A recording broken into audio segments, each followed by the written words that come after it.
Good evening from the Carver County city of Chaska, Minnesota. It's time for Minnesota State Amateur Baseball. It's the Class C Baseball State Tournament taking place tonight at the Chaska Athletic Park. Should be a fun evening. It's the Dumont Saints and the Loretto Larks as we get set for Minnesota State Amateur Baseball. Should be a good evening. Beautiful night for baseball. It's all coming up next on Minnesota Prep Spotlight.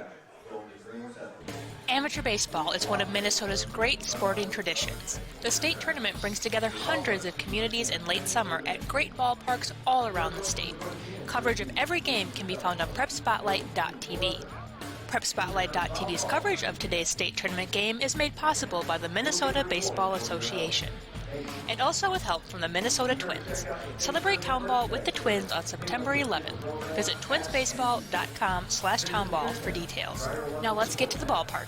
Be sure to check out the Max Pad and AIM electronics displays in the area behind the third base dugout. Special thanks to members. And again, good evening. Welcome to Chaska, Minnesota. As tonight we are just about set for the Dumont Saints and the Loretto Larks here on Minnesota Prep Spotlight. My name is Mark Fry. Happy to be with you. Greg Wilford is on the camera here this evening as we are set for baseball coming up here at the bottom of the hour. Winner gets to move on here in this Class C Baseball State Tournament. The loser will call it a season. For the Dumont Saints, it's their 75th season. They come in with 15 wins on the year, none bigger than last Saturday. A 4-3 win over the Richmond Royals in Waconia. A two-run top of the first for Richmond was quickly erased by the Saints, who scored 3 runs of their own in the bottom half of the opening frame. And their pitcher that night for the Saints, Jordan Ruse, will see him again tonight. Man, what a game he threw last week. 145 pitches, 5 strikeouts, walked 3, gave up 7 hits, threw a complete game, and we'll see what he can do tonight. Definitely a difference maker for this Dumont Saints team. Went 1 for 2 with an RBI, scored a run, walked, even got hit by a pitch and stole a base. So definitely somebody that can do a lot on the baseball diamond, and the Saints will look for him to carry them out on the mound here tonight. For the Loretto Larks, 21 wins on the season. The North Star 12C champions out of Region 12C. Had a little bit of a slow start to the season in 2021, but they got things rolling here as of late, and they're ready to get the bats rolling here tonight. As I was talking earlier this week with some of their coaching staff, they dealt with some injuries. Pitching has really stepped up, and they've got a solid core of batters all throughout their lineup. 1 through 9 can get on base and drive home runs. And you might be familiar with one of their big hitters, Corey Koski, former Minnesota Twins. We'll see him batting as a designated hitter tonight. So a lot of power in this Loretto Larks lineup. It'll be fun to see exactly how they put it to use here tonight in Chaska. Looking through some of the team leaders for the Loretto Larks, it'll be Keenan Hodgkin. He leads with hits, 47 on the season. Jordan Ruse for the Dumont Saints, he leads with 30 in this 2021 season, and certainly both teams will look to put that up offensively as well here tonight. We'll take a quick break and come back and get set for more baseball coming up here at the bottom of the hour. First pitch from Chaska. This is Minnesota State Amateur Baseball on Minnesota Prep Spotlight. Nobody does high school sports like PrepSpotlight.tv. Your home for Minnesota State tournament action is also where you can find the best weekly action during the regular season in 2021. We make it easy to be a high school sports fan at PrepSpotlight.tv.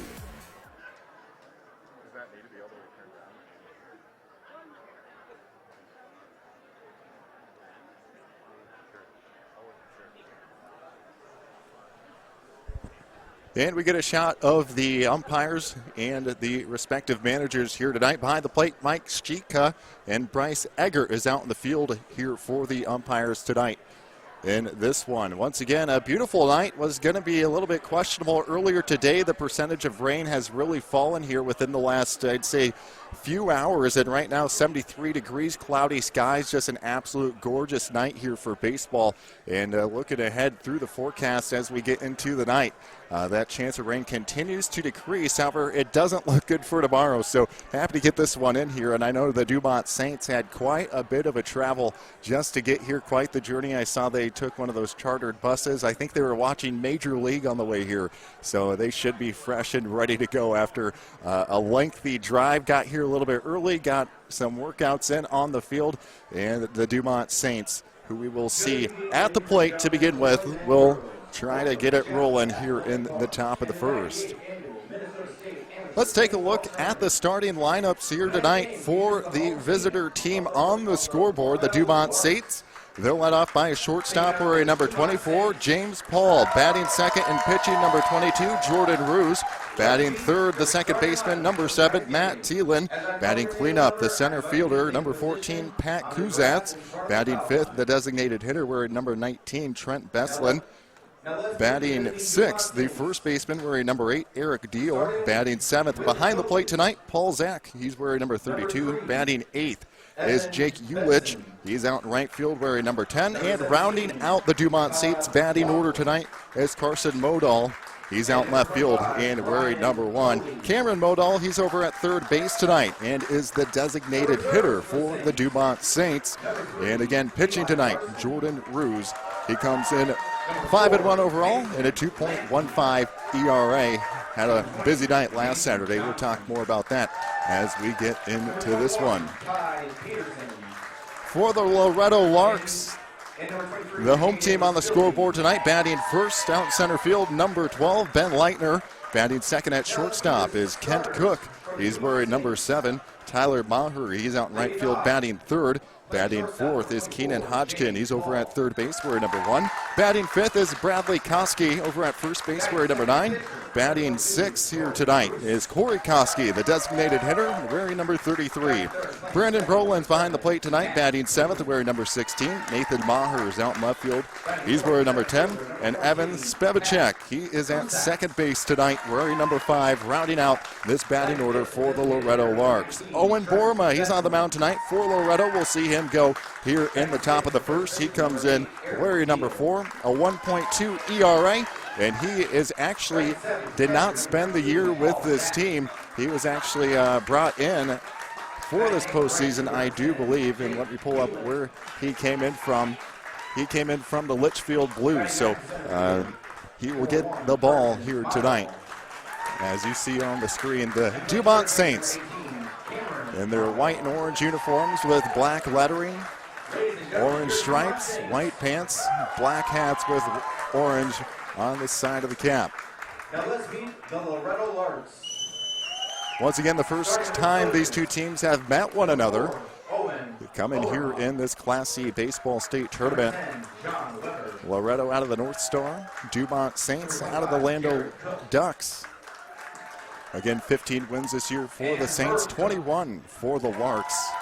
As you get a look there at the Loretto Larks team.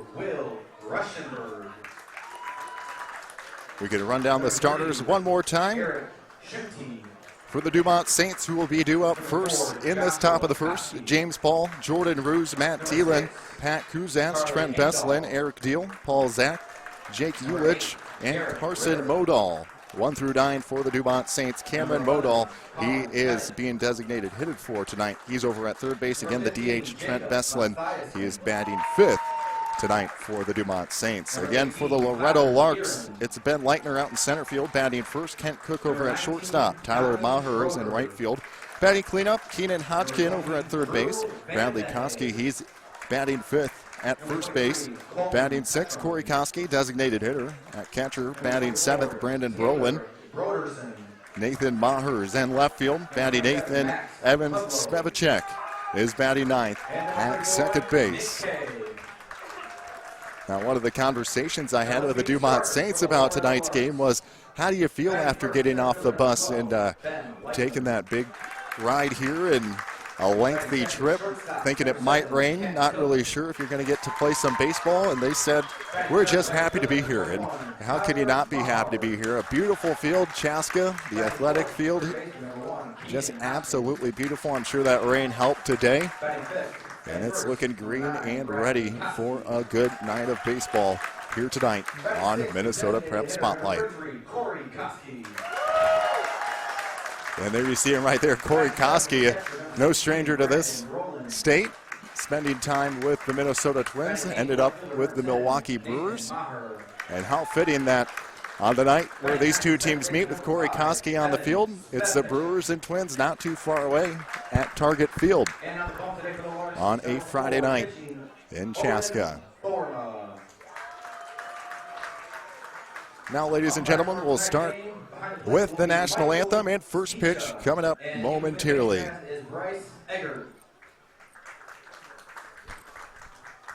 and gentlemen, our special guest artist this evening is Miss Callie Franz. Callie grew up in the Excelsior area on Lake Minnewaska, graduated from Minnetonka High School. She went on to get her degree in theater at the University of Northwestern in St. Paul, now serves as the worship pastor at Westwood Community Church in Chanhassen. She lives in Minnetrista with her husband Sam and their puppy Mickey. She has a passion for singing and serving those in her community. She's always wanted to sing the national anthem at a baseball game, so now she gets to check off her bucket list. Please welcome Callie Franz. Now, ladies and gentlemen, I ask that you stand as you're able. Gentlemen, remove your caps. Let's pause for just a moment as we remember the military personnel and their families so deeply impacted by the incidents of this week in Afghanistan.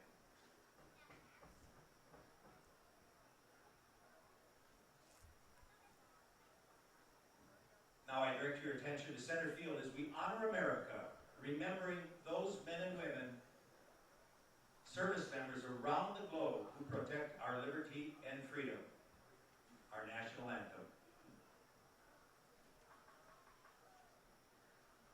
Oh, say, can you see by the dawn's early light what so proudly we hailed at the twilight last gleaming, whose broad stripes and bright stars through the perilous fight o'er the ramparts we watched were so gallantly streaming, and the rocket's red glare, the bombs bursting in air, came proof through the night that our flag was still there.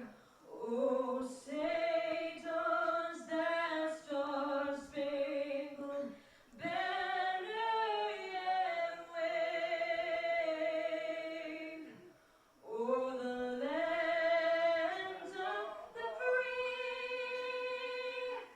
and the home of the brave? And that's Callie Franz with the national anthem. That means we're just about set for the first pitch tonight from Chaska. I want to remind you, time is winding down to be a part of the 2021 State Amateur Baseball Tournament in Waconia, Chaska, and Hamburg. Get out and support your community, or if you just love the game of baseball and want to watch win or go home games at fantastic venues, there's nothing like tournament time. If you can't make it to the game, prepspotlight.tv/townball has all the games at affordable prices. Enjoy the tournament at the park or on prepspotlight.tv. And Prep Spotlight going to be busy here. The fall high school sports season just getting underway last night.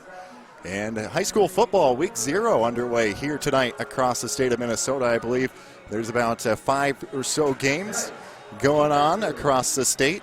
Actually, one of the notes I read today in the Star Tribune is 3 of the most winningest top 5 coaches in Minnesota football history are in action tonight. So that's kind of cool to see here across the state on a busy sports night in Minnesota. But all eyes here are focused on the Dumont Saints and the Loretto Larks. It'll be the Saints at the dish in this top of the first. James Paul, Jordan Roos, Matt Thielen all due up here in the top of the first. Again, they are facing off against Owen Borma, the hard-throwing left-hander, wearing number 4. And he's out of Litchfield with a 1.2 ERA. So we'll see what kind of damage maybe the Dumont Saints can do here tonight at the dish. Again, James Paul, wearing number 24, will step up. Has a 400 average and leads, is one of the leaders here. 23 singles on the season, 3 doubles, a triple and a homer, 14 driven in on the year. He's also reached via the walk 5 times. As Borma sends one behind the catcher. Brandon Brolin is behind the plate tonight. Let's go around the field. Starting in left field, Nathan Maher, Ben Leitner, and Tyler Maher, left to right in the outfield. Behind the plate, Brandon Brolin. Bradley Koski is over at first base. Keenan Hodgkin over at third. Kent Cook is at shortstop, and Matt Thielen is over at second base. It'll be a lefty versus righty matchup. James Paul looks back at the home plate umpire, Mike Stietka, and we are just about set for baseball here. And the first pitch coming just at 7:37 p.m. And the first pitch is across for strike number one. Again, Paul coming up with a 400 average, leading the team in that category. As that misses for ball number one. 1 ball, 1 strike. One of the important things tonight for Borma will be settling down, establishing that tempo early on. And the high leg kick outside for ball number 2. 2 balls, 1 strike as he falls behind here early on. 2 balls, 1 strike. Jordan Roos, the pitcher, will be up next. Had a big game last week. He'll look to continue that here tonight and trying to keep the season alive. Misses low with ball number 3. So starting out with a strike. Owen Borma falling behind here. 3 balls, 1 strike. In his 5th pitch of the night, he's looking to run things full here. The lefty out of the windup, and it's fouled off, and he'll run things full here to start off the first at-bat of the night to James Paul.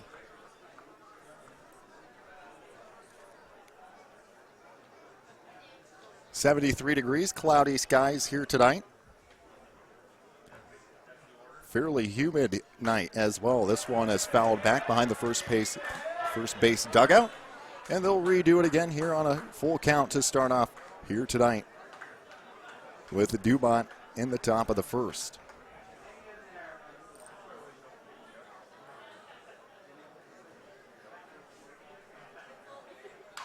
And chopped over. Going to be a tough play trying to get over to first. Not going to be. We'll see if they get it in time, and diving forward, and it's going to be an out. Tough play as that goes 3-1 as Borma was busting it over to first base and sliding in. James Paul couldn't get there in time. Oh, what a close play.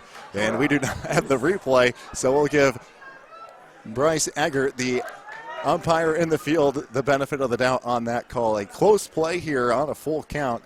And a 1 away here for Jordan Roos, the pitcher, who steps in for his first plate appearance in the top of the first. Well, it took a while, so why not start off with some excitement in the top of the first? As Borma out of the windup again, the lefty delivers, facing another right-hander. In for strike number 1. Borma probably throwing more pitches than he would have liked to in that first at-bat, but looking to maybe settle in here, and he'll run it even at 1 ball, 1 strike.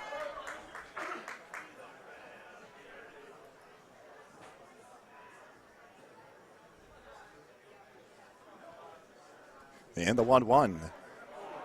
Looked like a breaking ball, just missed low. The crowd thought it was going to be a strike, and it looked like it was flirting on the outside edge of the corner. 2 balls, 1 strike, says Mike Stietka, the home plate umpire. And that one misses on the inside. The 3 balls, 1 strike. So this looks like a similar story. Gets it to 3-1, same as James Paul, the first batter here tonight for Dumont.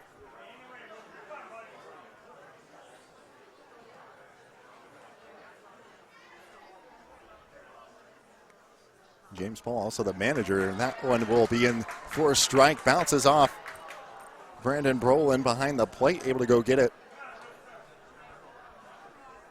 And back-to-back full counts to start off the top of the first for Owen Borma on the mound.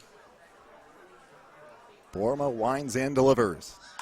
This one slapped out to right field. Going to be trouble, and making the sliding catch, Tyler Maher. A beautiful play to get underneath it, and a highlight reel catch for out number 2.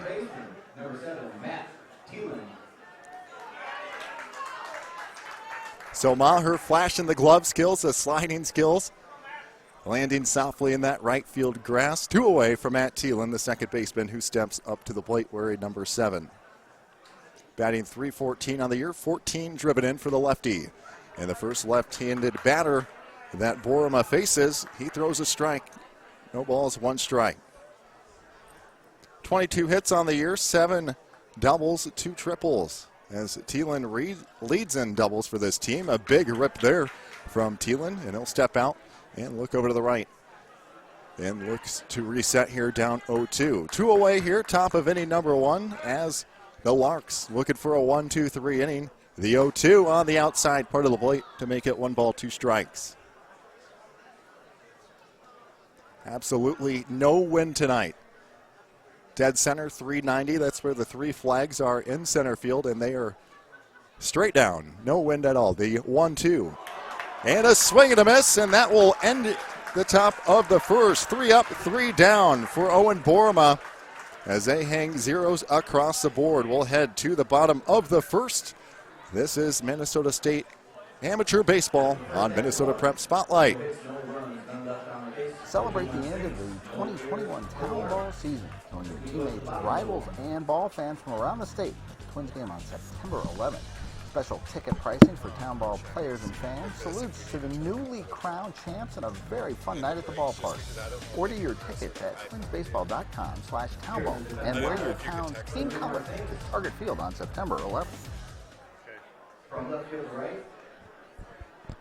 In left field, number 1 is Carson Mako. In center field, number 14, Pat Kusatz. Following a 1-2-3 inning, the Loretto Larks will step up to bat for their first at-bat tonight in the bottom of the first. It'll be Ben Leitner, Kent Cook, and Tyler Maher for Loretto as they face off against Jordan Ruse, a hard-throwing right-hander, 5-1, 2.15 ERA. And he had a lengthy night last week. Again, throwing 145 pitches, striking out 5, walked 3, gave up 7 hits in a complete game. So he is a guy who, after 145 pitches, I have been told, looks like he's just warmed up and ready to go. So Rue's a high-energy guy. We'll see what he can bring out on the mound here tonight for the Dumont Saints. Again, it's Ben Leitner to lead off. Number 12, the center fielder.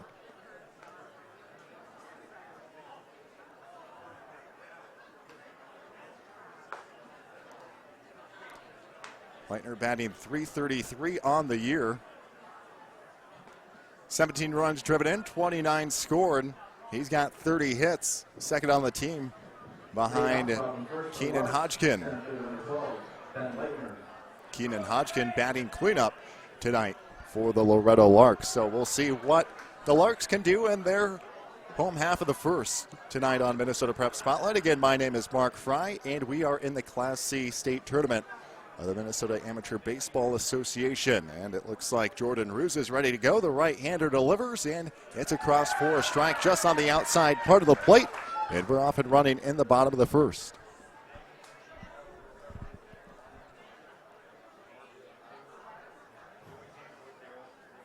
Ruse again, the windup on the same part of the plate for strike number 2, and Leitner down early here, 0-2. 2 tough pitches. Even if he would have gotten a bat on that, looked like it would have not have gone very far. Would have had to reach to get that one. The 0-2. Breaking ball, and it's going to be close, and 1 ball, 2 strikes, as you might be able to hear the crowd's reaction. A great breaking ball from Jordan Ruse, and he looks into the home plate umpire, Mike Stietka, and says, hey, man, that was a pretty good pitch. And he'll try it again, 1-2. This is slapped over to first, gloved over at first by Eric Deal, and it's going to be in time. 3 unassisted.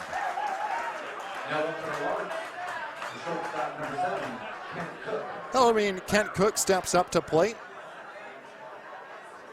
Batting .295 on the year, 13 driven in, 38 hits on the season. Third in the team in hits, and number 7, a right-handed hitter, a righty versus righty matchup. Ruse delivers in for a strike. Starting quick here for Jordan Ruse. He gets back quickly on the mound with his orange glove. And a breaking ball. 2 batters in a row where the breaking ball has not gotten in for a strike, and just looking to dial that in just a little bit more here in this bottom of the first. The 1 ball, 1 strike from Ruse. Hit into left center field, ranging to his right, and it's Pat Kusatz who gets underneath it for out number 2. Now batting right fielder, Carson Modal, Pat Kuzatz, Jake Ulich left to right in the outfield. Paul Zach behind the plate, Eric Deal over at first, Matt Thielen at second base, Cameron Modal at third, James Paul is at shortstop. And now Tyler Maher, a .347 hitter this season for the Larks. And Ruse misses on the outside. First time he started behind here in this bottom of the first. It's been throwing strikes. But so far, 2 outs in the bottom of the first. That one misses for a ball. 2 balls, no strikes.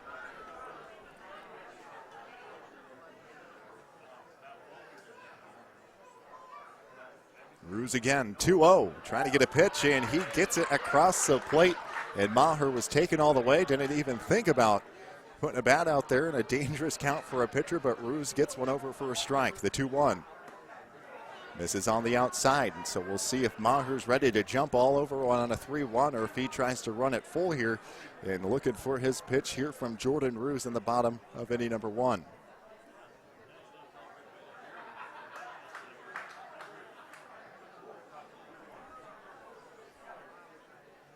The 3-1.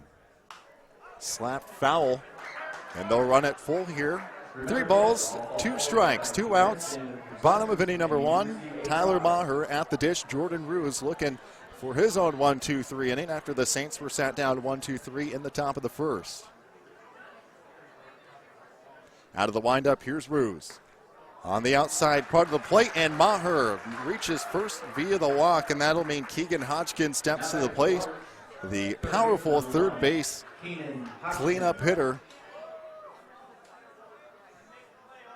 A .423 hitter, 31 runs driven in, 5 homers.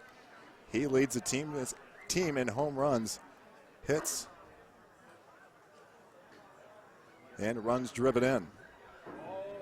2:08, runner takes his lead at first, slapped out behind center field, going to drop down in time, and he's on with a single, the first hit of the night for the Larks. Maher makes it over to second. Hodgkin over at first. Now Bradley Koski, the first baseman, steps in. Bradley Koski.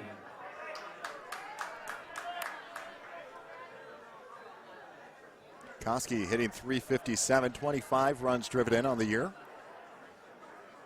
3 homers, 41 hits. And he'd love to get on base for the big, powerful DH of Corey Koski. Due up if this inning continues. 2 on, 2 out, bottom of the first. Ruse out of the stretch. And a breaking ball misses high in the eyes of Koski, and he falls behind 1-0. So Ruse facing some adversity here early. As a team, the Larks are hitting .307. 20 home runs driven in. 201 RBIs, 236 runs scored this season. And misses high again, ball number 2. Don't want to load him up, especially for the power box that sits at the batter's box right now.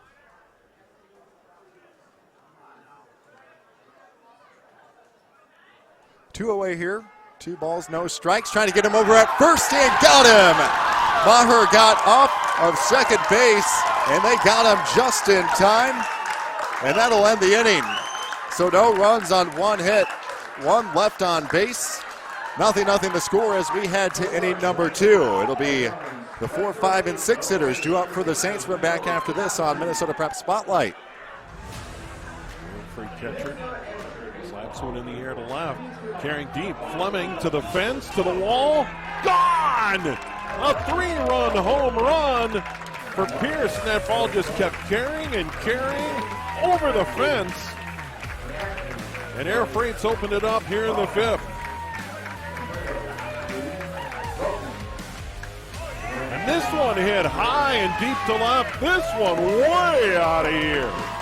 6-0 Air Freight. A bomb by Cummings. Sends in a couple of groundouts to third. He hammers one high in the air to center field. Scanlon back, has it measured. That's it! Air Freight Unlimited, your Class A state champions. They win their 21st game of the year.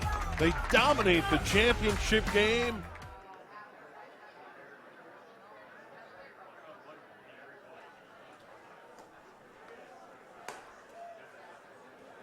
We're in the top of the second on Minnesota Prep Spotlight here in this Class C state tournament of the Minnesota Amateur Baseball Association. My name is Mark Fry. Happy to be with you on a Friday night in August, the 27th day of August, and a beautiful one as Pat Kuzantz steps in, the cleanup hitter. The 4, 5, and 6 hitters all due up here in this top of inning number 2. Second inning of work for Owen Borema. He had a 1-2-3 top of the first and looks to do the same here in the top of the second. Falls behind, though, with a ball on the outside part of the plate, and he'll skip this one in just across the plate for ball number 2.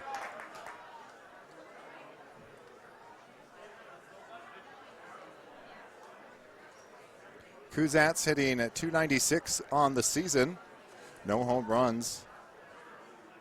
14 driven in on the year. And 24 hits. A big swing there from Kuzantz. Kuzantz third in the team on hits. And he watches that for a strike. Evens things up, 2 balls, 2 strikes. So Borema, he's prone to fall behind here in these first couple of innings, but he's really battled back after digging himself in a hole against some of the batters. Chopper over to first, easy play, and it's gloved by Koski over at first for out number 1. 3 unassisted here to start off inning number 2. The designated hitter, number 19, Trent Beslin. Trent Beslin steps to the dish, batting .250 on the season. His first at-bat of the night, batting 5th. Again, the designated hitter wearing number 19. Lefty versus righty. Big rip there from Beslin. And I think any one of the Larks are happy that thing did not get hit, because it probably would have gone for a ride here in Chaska. And it's strike number 2. So Borema starting off quickly here in the top of the second after a 1-2-3 top of the second, or top of the first, excuse me. And 1, 2, 3, 3 straight pitches, and Beslin goes down looking 2 away here for Eric Deal. The first baseman steps up to the dish.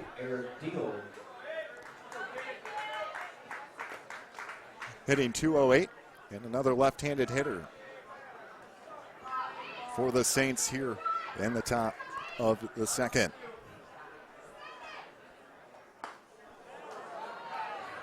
And a strike across the plate to start off against Beslin. Good crowd on hand here tonight. Loretto well represented, as are the Dumont Saints. Chop foul behind the plate for the 0-2 as I was walking in here. Saw some of the Saints fans in the parking lot getting ready for this one.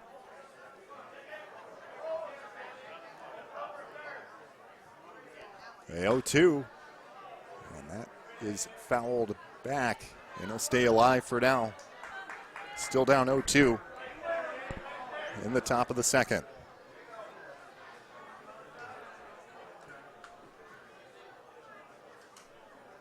Borema looking for a back-to-back 1-2-3 innings. Breaking ball, and that will miss down low. Trying to find that bottom part of the strike zone, could not get it. Bottom fell out, and it's 1 ball, 2 strikes.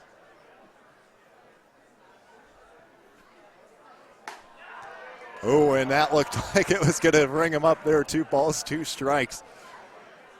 As Borema takes his time, gets back on the mound, and will try to wind it up again here with 2 balls, 2 strikes, 2 away, top of the second. Swing and a miss there. 1-2-3 inning. Down go the Saints in order. No runs, no hits, no errors. Nothing the score as we come back. It's Bradley Koski, Corey Koski, Brandon Brolin all due up for the Larks after this. To the bottom of the second we go. This is Minnesota Amateur State Baseball on Minnesota Prep Spotlight. And he hammers that one to left. It's got a chance. It is deep, and it is gone. Right field, and a leaping grab is made by Jake Smith. Wow. 3 consecutive base hits to left field. Storm turns on one, drills it deep to left. It is gone!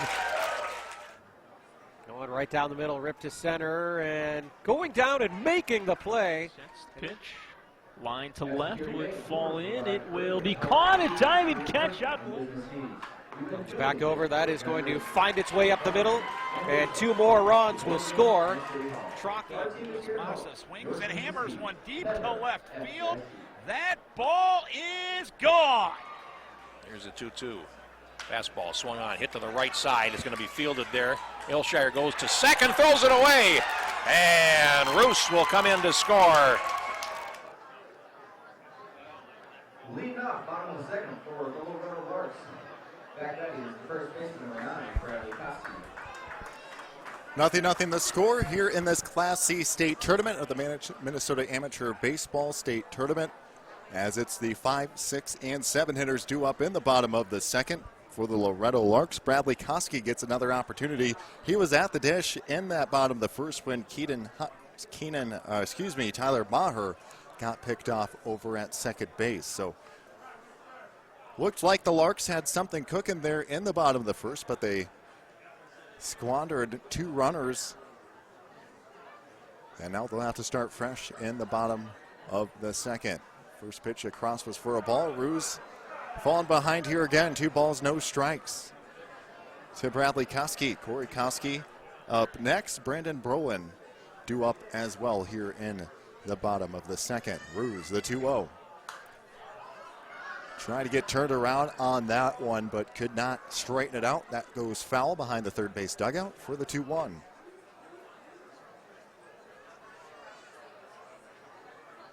We'll go around the diamond after this pitch on the 2 balls, 1 strike. And Bradley Koski. Again, that goes foul. Behind the plate tonight, Paul Zach over at first is Eric Deal. Matt Thielen is over at second base. Cameron Modal is at third base, and James Paul is at shortstop. Over in left field, Carson Modal, Pat Kuzatz in center field, and Jake Ulich is in right field. As Roos was looking to wipe off the baseball. And now they'll exchange it, and they'll head back to the mound with an even count, 2 balls, 2 strikes.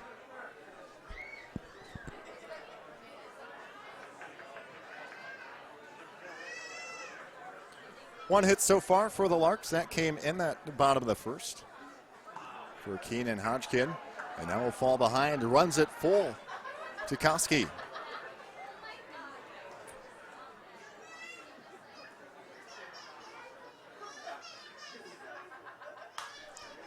Slap down the left field line, ranging to his right, going to be a tough play, and that will go out of play. Modal looked like he had it tracked, but just too far outside of the fence. And it'll be full again here between Jordan Roos and Bradley Koski. Brad Koski and his brother Josh Koski as well. Josh not playing tonight. And he'll lose him on the walk. Full count walk sends Koski down to first. Now on to the Larks. And now Corey Koski steps up to the dish. Corey Koski. And a round of applause. Some get their phones out to get a picture of the former Minnesota Twin.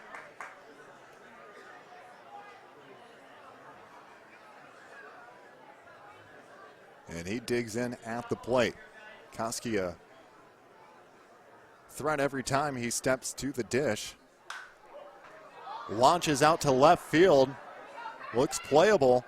And he steps underneath, and Carson Modal gets underneath, and for the time being, Corey Koski flies out for out number 1 as Brad Koski stays over at first. So with 1 away, and maybe a sigh of relief on the mound for Jordan Roos, he'll focus now on Brandon Brolin, the catcher.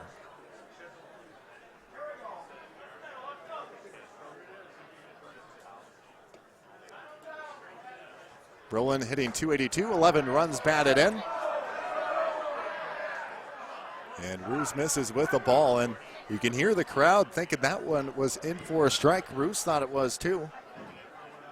Mike Stietka says no, that is a ball. And it's a 1-0. That one finds the outside part of the plate. Fastball for strike one. 1 ball, 1 strike, 1 away here in the bottom of inning number 2. Again, as I said to lead off the top of the broadcast here on Prep Spotlight, that they check him over at first. Koski gets back in time, that it's definitely the fall sports season now as the summer time is starting to wind down. Fall high school sports, prep sports getting back into action last night. Plenty of volleyball across the state. Week 0 football games underway as well. 5 of them tonight. And more coming up next week. Slow roller diving over at third and not going to be a play, as that should be an infield single for Brandon Brolin, as that moves Koski over to second and Brolin reaches on first. Modal looked like he had a play, just dove right over the baseball. Number 10, Nathan Maher. And then that left James Paul with nothing to do over at shortstop, as he had some troubles gloving it. So 1 away for Nathan Maher, the left fielder. A lefty versus lefty matchup. Number 10 stepping up to the dish. Batting .224.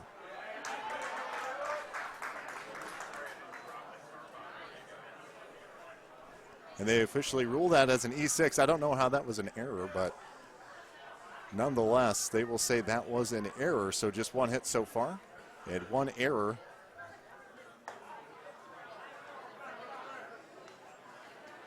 And it's 1 ball, 1 strike. The reason I wouldn't have necessarily ruled that an error, as it was a slow rolling ball and it looked like Brolin was screaming down the line, moving pretty quickly, so it would have been a tough play, especially with how the grass killed it. But they do rule it an error, so the first error of the night. And they actually charged that error to James Paul over at shortstop.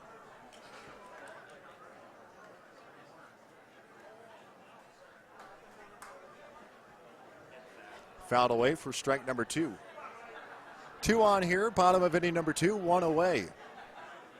A similar scene for the Larks compared to the bottom of the first. They had 2 on.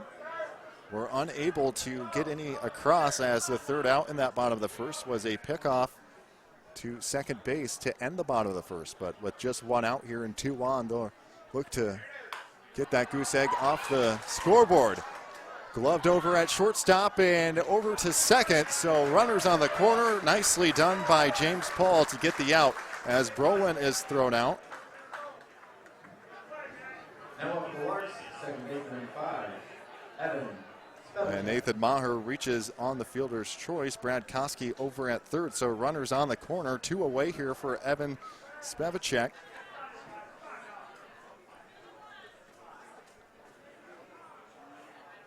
Hitting .237, 3 runs driven in.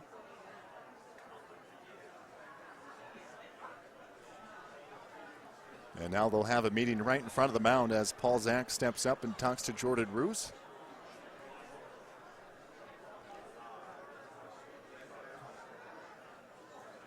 Roos may be just a little frustrated here with how some of the pitches have been called. But still, that just means you got to keep working, and that's what he's done. He's trusting his defense behind him, and he misses with ball number 1.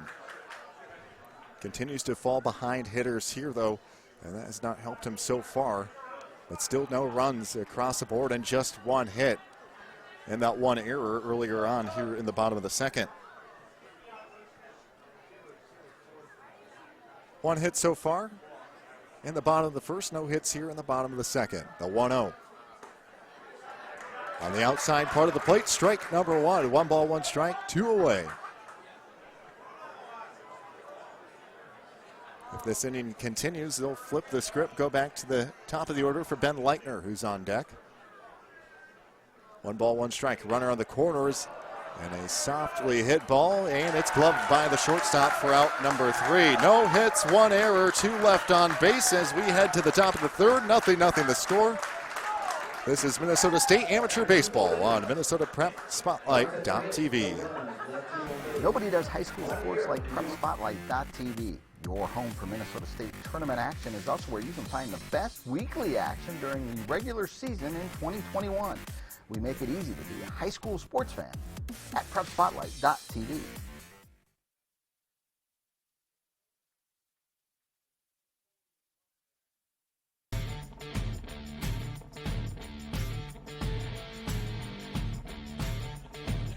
A beautiful night here in Chaska. Happy to be with you tonight on Minnesota Prep Spotlight.tv as you get a look at the scoreboard here as we are in the top of the third of this Class C state amateur baseball tournament in Minnesota. Again, my name's Mark Fry. Greg Wolfert behind the camera tonight. And we could not have asked for a more beautiful night, especially after the rainfall this Friday afternoon, earlier this morning as well across the metro, but it tapered off. Looks like it could continue later tonight. But we'll take what we got here tonight, as I'm sure some of the players would like a little bit of a breeze. It is a humid night here, 72 degrees and cloudy skies here tonight in Chaska. Beautiful facility here in Chaska. Gotta give a tip of the cap to the field crew and just hosting this. An absolutely perfect night and dodging a bullet for sure when it comes to weather here in Chaska this evening. 7 and 8, 9 hitters due up in this top of the third, as the Saints from Dumont have been sat down in order to start off the first two innings, and now they'll have a little bit of a field repair on the mound. Looks like they're going to bring in some sand and pack it in a little bit. I'm sure Owen Borma, the pitcher for the Larks, will be happy to see that happening here, as well as Jordan Roos for the Dumont Saints.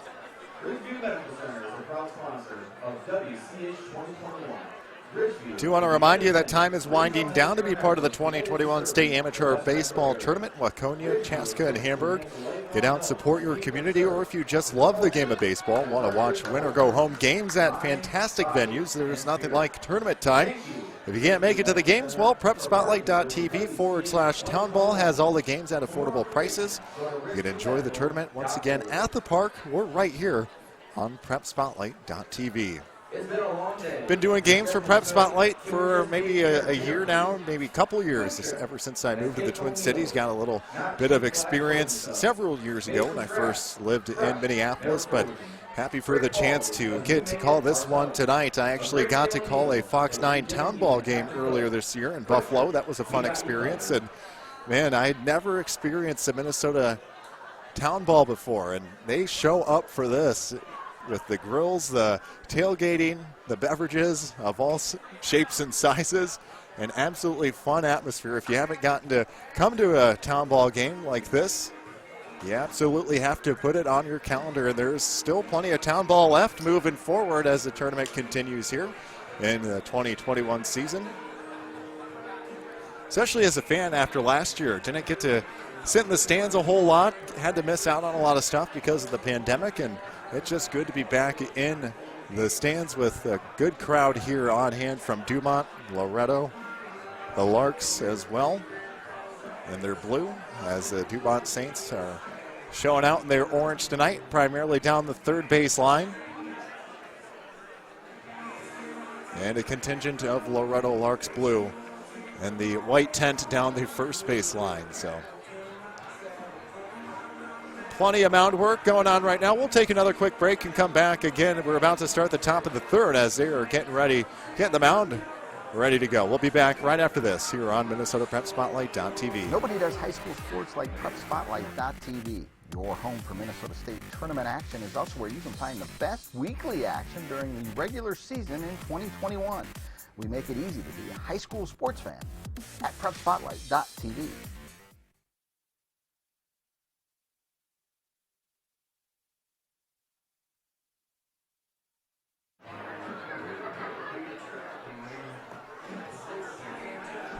All right, after some quick landscaping to start the top of the third, it looks like we should be just about ready to go as Owen Borma finally able to get some of those warm-up pitches up, and I'm sure he's ready to go again here. He sat down the first 6 batters, looking to make it 7 in a row. A couple of strikeouts, making that 3 strikeouts so far for Borma. Again, he came in tonight with a 1.2 ERA. And his defense has backed him up as well. Want to thank you for tuning in on your Friday night.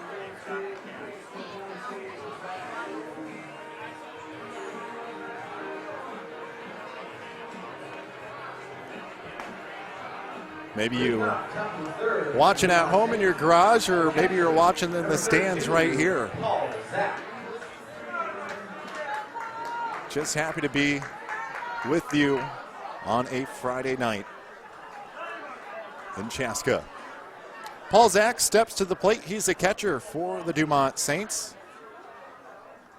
And a breaking ball and a big rip there from Zach, number 32.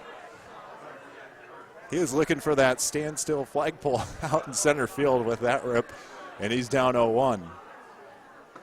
And on the outside of the part of the plate, that misses for a ball. 1 ball, 1 strike. Paul Zach here, again, the 7th hitter of the night, a 194 average, 12 hits on the season, 9 driven in. As now Borma on the mound falls behind after the ball, 2 balls, 1 strike. Infield playing medium depth, as are the outfield. And that misses for a ball. 3 balls, 1 strike. Left to right and the outfield, Nathan Maher out in left field. Ben Leitner in center field. Tyler Maher is over in right field for Loretto. And that's going to be on the outside part of the plate. For ball number 4, there was some questions about if that was going to be a strike or not, as Zach looked around, and it's the first base runner of the night for the Saints in the top of the 3rd, who are still looking for their first hit of the night. And Jake Ulich with a runner over at first. The right fielder steps to the plate wearing number 10. Ulich again, the number 8 hitter, hitting .275, and that's in for a strike. 6 driven in so far this season, 14 hits. He scored 5 times as well. He's found the base paths 4 times via the walk. Swing and a miss there from Ulich. And he's down 0-2 with a runner over at first. Carson Modal is due up after Ulich. He'll be the 9 hitter. Then they'll reset with James Paul at the top of the order. Hit foul, headed straight for the parking lot, and I did not park over there, so that's a good call by me. As that's one of the dangerous parts about this ballpark, is the parking lot is right behind the press box here, so you got to be strategic with where you park, and I did not park anywhere close to hopefully where a foul ball will hit. 1 ball, 2 strikes after the breaking ball misses. Here in this top of the 3rd.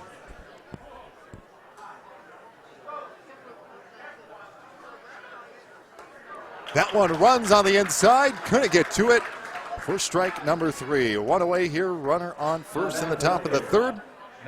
Ulich, if he would have made contact with that, probably would have vibrated his hands a little bit on that bat handle, as that would have been a tough one to turn around on, as Carson Modal steps in the left fielder, and he's wearing number 1, a .361 average. 4 runs driven in so far this year.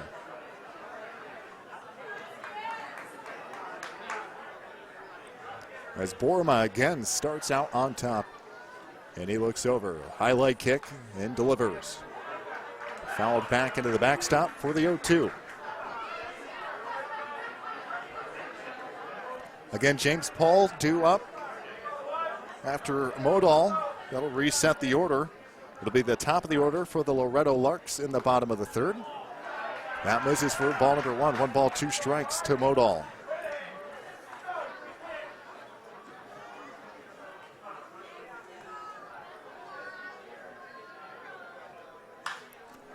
Slap down the right field line, carrying over, going to go foul as Tyler Maher out in right field couldn't run it down. And again, they'll reset 1 ball, 2 strikes.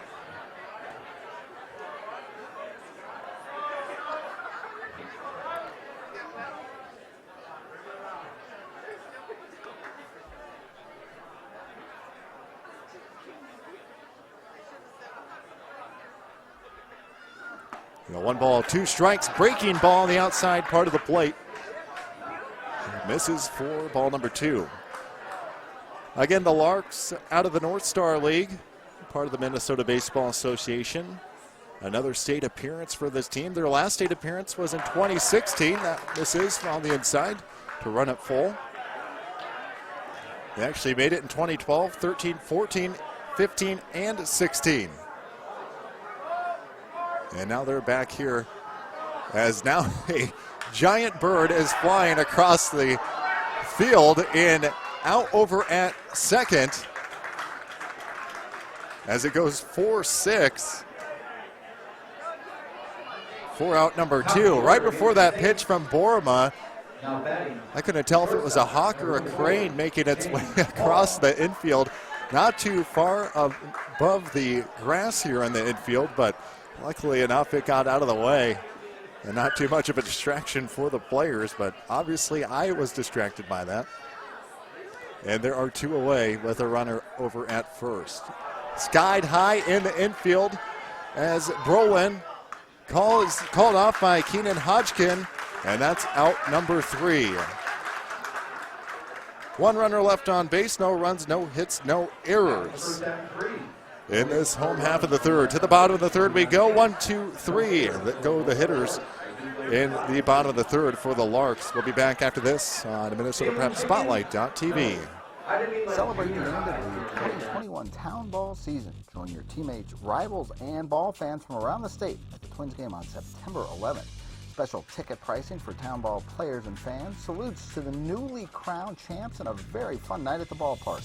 Order your tickets at twinsbaseball.com/townball and wear your town's team colors to Target Field on September 11th.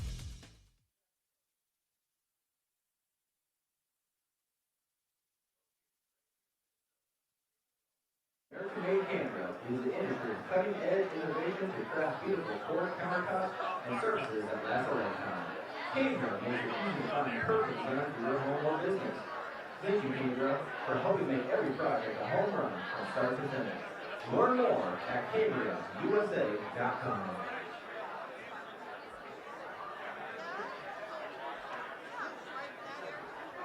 Ladies and gentlemen, be sure to stop by the merchandise area to get your official state tournament. And welcome back to Chaska tonight on Minnesota Prep Spotlight.tv. In the bottom of the third, it'll be the 1, 2, 3 hitters for the Loretto Larks, who have left 3 runners on base so far, just 1 hit. And that lone hit coming in the bottom of the first for Keenan Hodgkin, who we could see here in the bottom of the third. Jordan Ruse comes back out on the mound. He'll start his 3rd inning of work. Leading off for the Larks, bottom of 3. And Ben Leitner steps up to the plate again in his first at-bat. He grounded out to the first baseman for 3 unassisted. And Leitner will look to put the ball in play again here at this at-bat. 0 for 1 officially tonight as he steps up to the plate for the 2nd time. Righty versus righty matchup to start off the bottom of the third. In the orange and white uniform of Jordan Ruse now in motion, and the ball is delivered, slapped out to center field, going back. Kuzats is near the warning track, but brings it in, nicely done, out in center field for out number 1. First pitch swinging there from Ben Leitner, and it's a quick first out. Kent Cook steps back up to the plate, where number 7, the shortstop tonight for Loretto.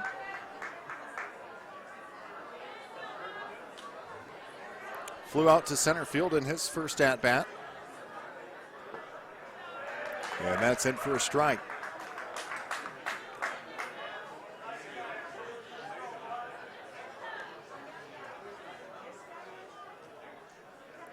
And the 0-1. 1 ball, 1 strike.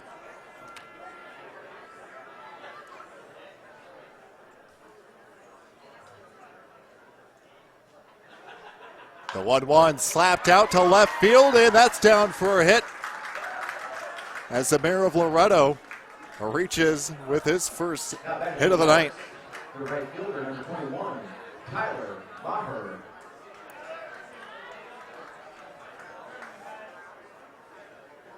And that will bring Tyler Maher up to the dish. Maher reached via a walk, got over to second, but got picked off in the bottom of the first.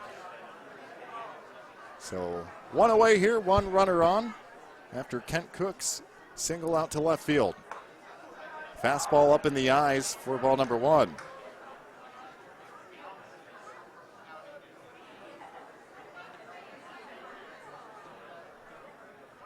Tyler Maher with some history for the Loretto Larks as that misses for ball number 2. His grandfather, Joe Becker, played for the Loretto town team. That was back in the 1940s.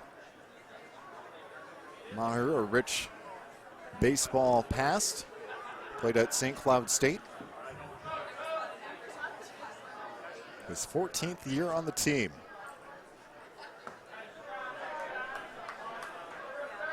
And that misses for ball number 3.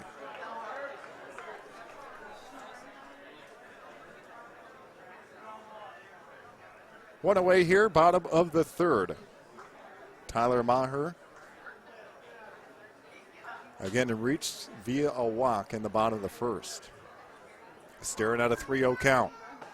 And just trying to get back on top. Ruse in for a strike to make it 3-1. Ruse continues to battle here. Just 2 walks issued so far. No strikeouts yet. Through 2 1/3, and that's on the inside part of the plate, up high, misses for ball 2. So another walk here, and that'll put Cook, over at second base. And Keenan Hodgkin steps up. He is 1 for 1 tonight, one of the 2 hits so far for Loretto.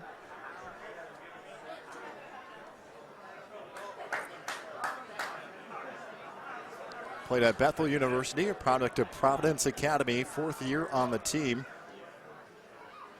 His second state tournament appearance. He could see him pitching as well.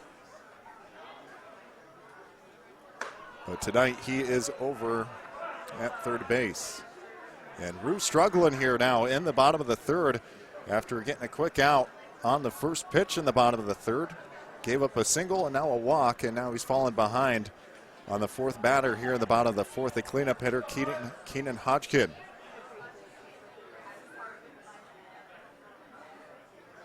Hodgkin again, 31 runs driven in so far.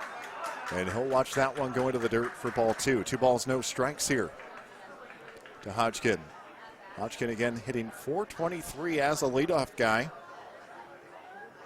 OPS of 1.129, 649 slugging percentage.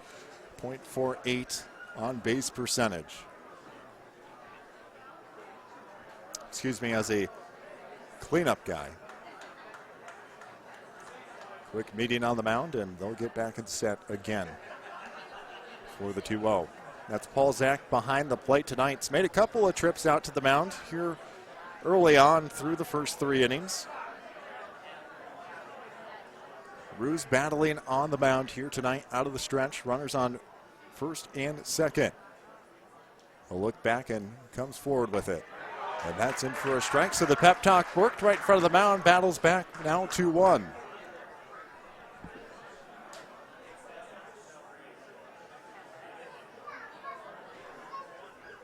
So again, the Larks with 2 runners on. The first 2 innings they've been up to bat, they've had 2 runners on, but couldn't cash in. Slow roller over to first. They're not going to try and turn 2. Going to be a close play at first, and it's a 3 unassisted. However, it does run Cook over to third and Maher over to second. And with 2 away, Bradley Koski steps in, the first baseman.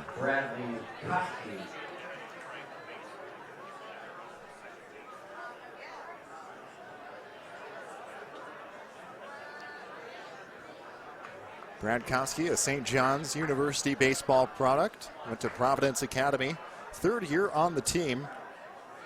His first state tournament appearance.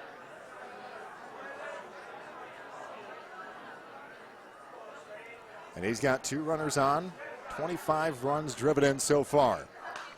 Fouled sharply over and out of play behind the third base dugout. He falls behind 0-1. Ruse looking to get out of this some way, somehow.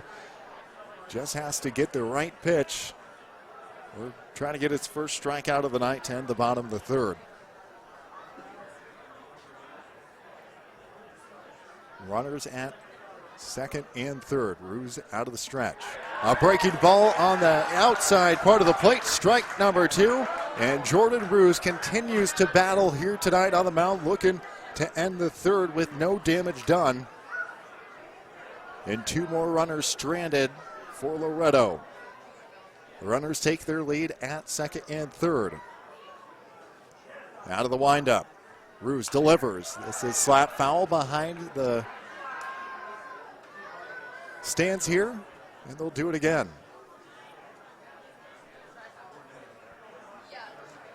Again, Ruse trying to avoid having anybody on the base path for Corey Koski, who's due up as a designated hitter if this inning were to continue. The 0-2.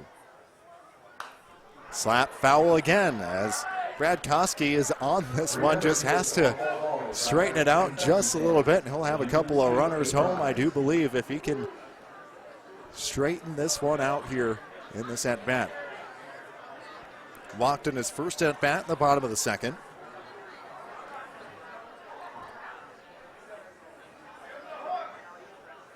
Ruse looks in.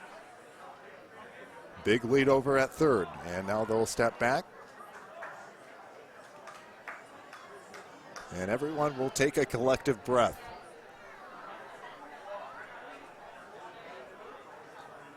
No balls, 2 strikes, 2 away. Runners on second and third.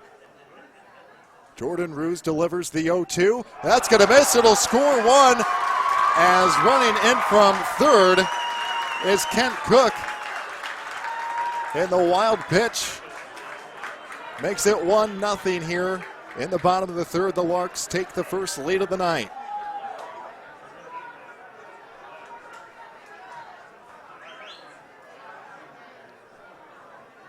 So on an 0-2, the ball gets away. Really no chance behind the plate for Paul Zach to even get to that one.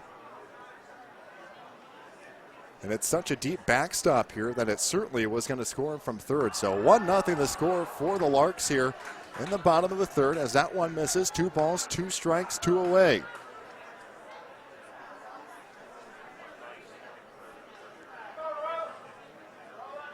Again, Kent Cook, the official first run of the game.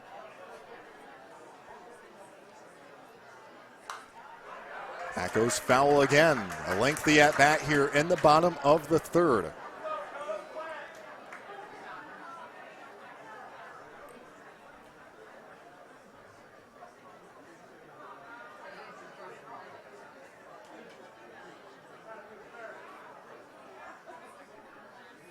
The full count.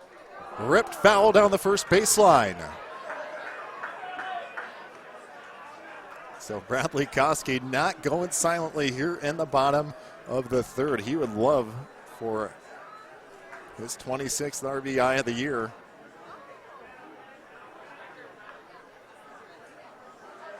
As he'll look back up at the mound, Jordan Ruse looks in out of the windup. Runner at third, 2 away, 2 out. And a strike 3. A payoff pitch gets Bradley Koski looking. So 1 run on 1 hit, 1 left on base here in the bottom of the third. 1-0 the score. To the top of the fourth we go as the Larks lead it 1-0 in this Class C Minnesota State Amateur Baseball Tournament on MinnesotaPrepSpotlight.tv. All summer long, you have gathered with friends, neighbors, and family at ball yards all across Minnesota. Still going, gone, a home run. Diamonds that decorate and help define hundreds of communities. Town Ball binds together our passion for baseball in our hometowns. And on September 11th, the cornerstone of Minnesota baseball, Target Field, will host a party for all those who play, watch, and support Town Ball. The Twins host the Royals at 6:10 p.m. Prior to the game, the newly crowned state amateur champs will be honored at the Town Ball Tavern and during a pregame ceremony. Wear your team colors and enjoy a special night at Target Field. The 0-2 pitch. Strike 3! Fairmont, state champions in 2020. Congratulations to the Fairmont Martins. They are your 2020. For tickets to the Twins' Tip of the Cap to Town Ball on September 11th, visit twinsbaseball.com/townball.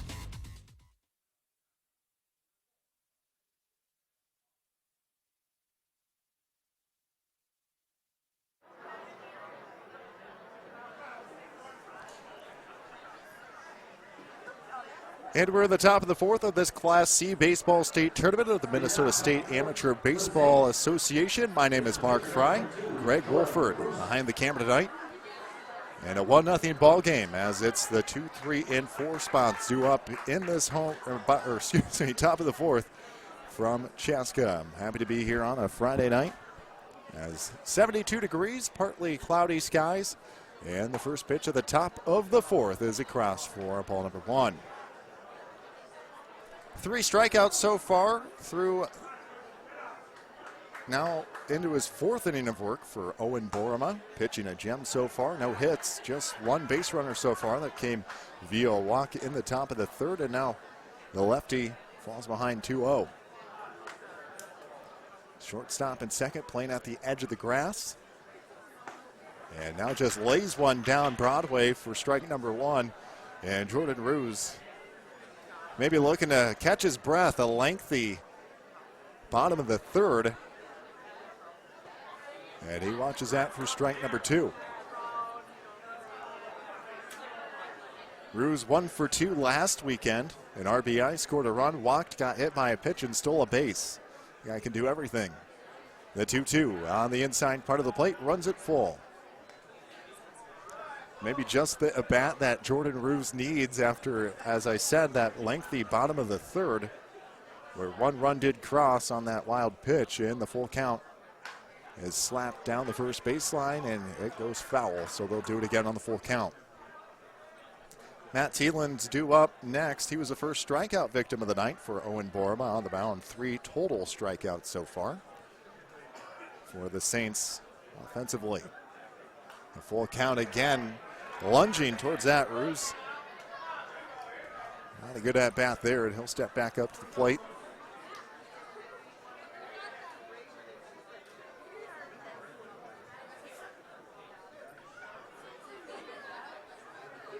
And Borema delivers on the full count.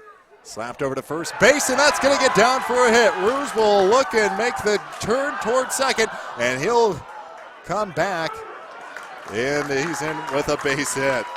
Jordan Ruse breaks into the hit column tonight for the Saints, their first hit of the night. And now that'll mean Matt Thielen steps to the dish.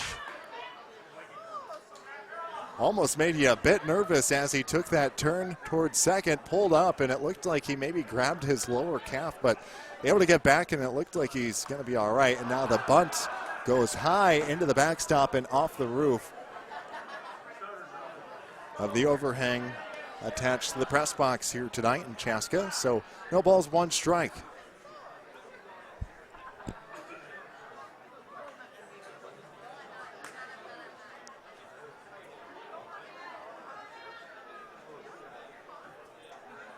Matt Thielen at the dish again, 0 for 1 tonight as he struck out in his first at-bat. Watches for strike number 2. No balls, 2 strikes here. So they'll have to pull it back and try to put something in play here. Down 0-2, no outs, 1 runner over at first. 1 hit so far, 1 error for Dumont. Ripped out to right field. This one's tracking back. Does it have enough? It's gone. A 2-run blast in the top of the 4th for Matt Thielen. And he makes it 2-0 in the top of inning number 4. A no-doubter off the bat. And that's an exclamation point to get the lead in the top of the 4th.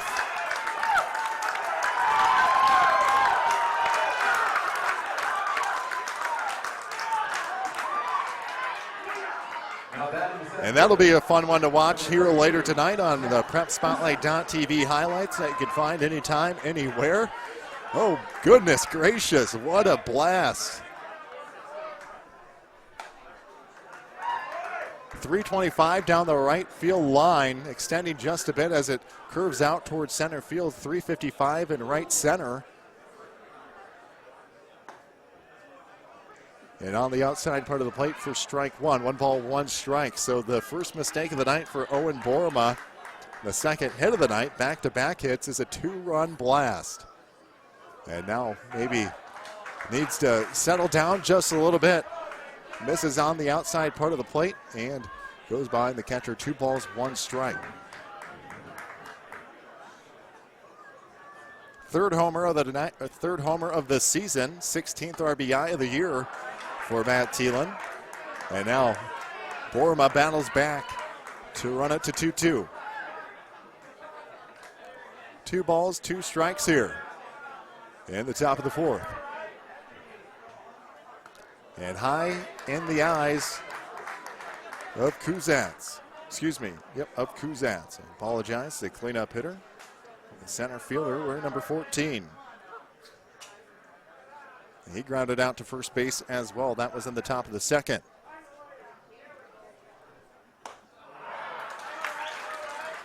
A swing and a miss. And there's one away as Kuzats goes down. 4th strikeout of the night for Borma. So after giving out that 2-run shot, he strikes out Kuzats, and now Trent Beslin, the designated hitter who struck out looking 0 for 1 in his night at the dish. He'll watch it for ball number 1 on the outside.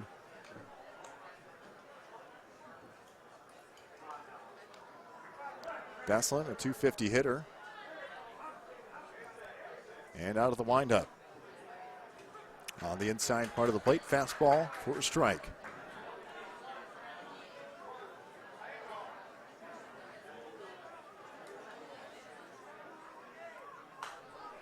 Fouled behind. And now 1 ball, 2 strikes as Beslin falls behind now at the plate.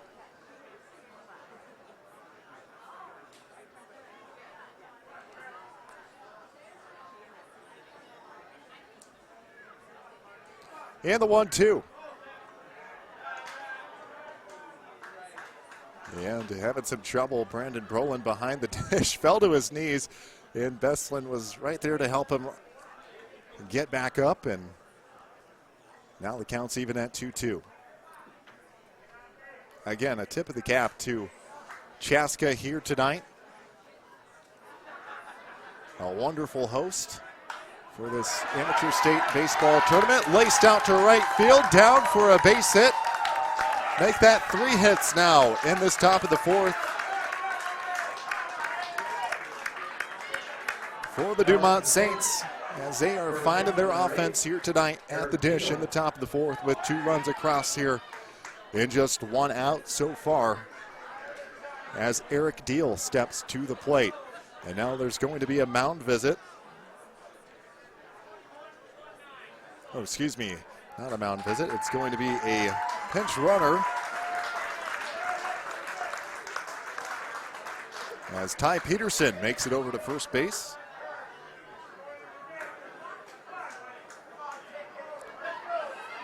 And the top of the fourth.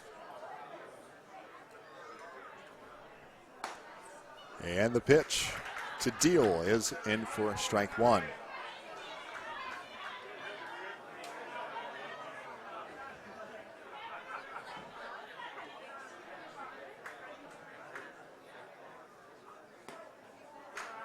And a good eye at the plate for ball number 1.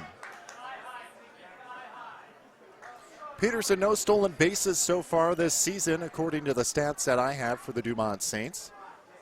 He'll take a lead over at first as Borma, the lefty, looks over at him. And on the outside for strike number 2. 1 ball, 2 strikes. Still just 1 away here in the top of the fourth. 2-1 the score. Start of the top of the fourth with Loretto leading 1-0. However, that 2-run homer by Matt Thielen broke that and gave the Saints the lead here in the top of the fourth. Fouled away down the third base line. Hit the fence in front of the third base dugout. And they'll do it again. Again, a lefty versus lefty matchup.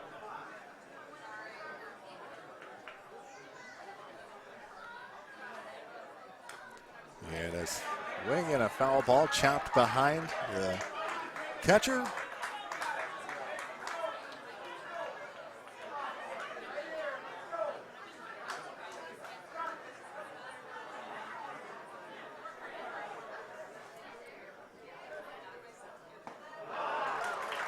And a swing and a miss there. Strike number 3 and strikeout number 5 on the night on the mound for Borma. Catcher number 32, Paul Zach.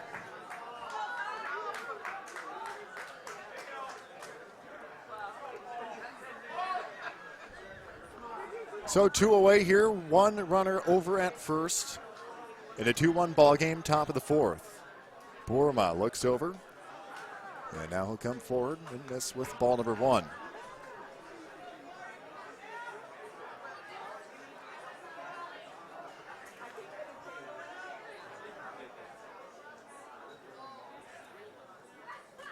A trying inning here for the Larks defensively. Started off with that Jordan Ruse base hit out into right field. Then an exclamation point for the Saints on that 2-run homer. Now another hit for Veslin, who gets back just in time. Actually, that's Peterson, who is pinch running for Trent Veslin, the designated hitter.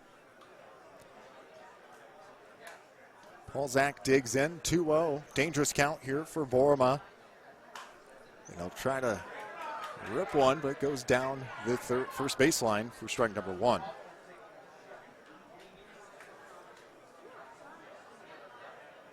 Six, 7, and 8 hitters due up in the bottom of inning number 4 for the Larks. High leg kick, looks in, and that's in for strike number 2. So 2s across the board, 2 balls, 2 strikes, 2 outs here, 2-1 the score. 3 hits for Dumont in this top of the 4th. Just 2 hits so far for Loretto. Runner takes the lead over at first. Borma will look over at first and gets back in time.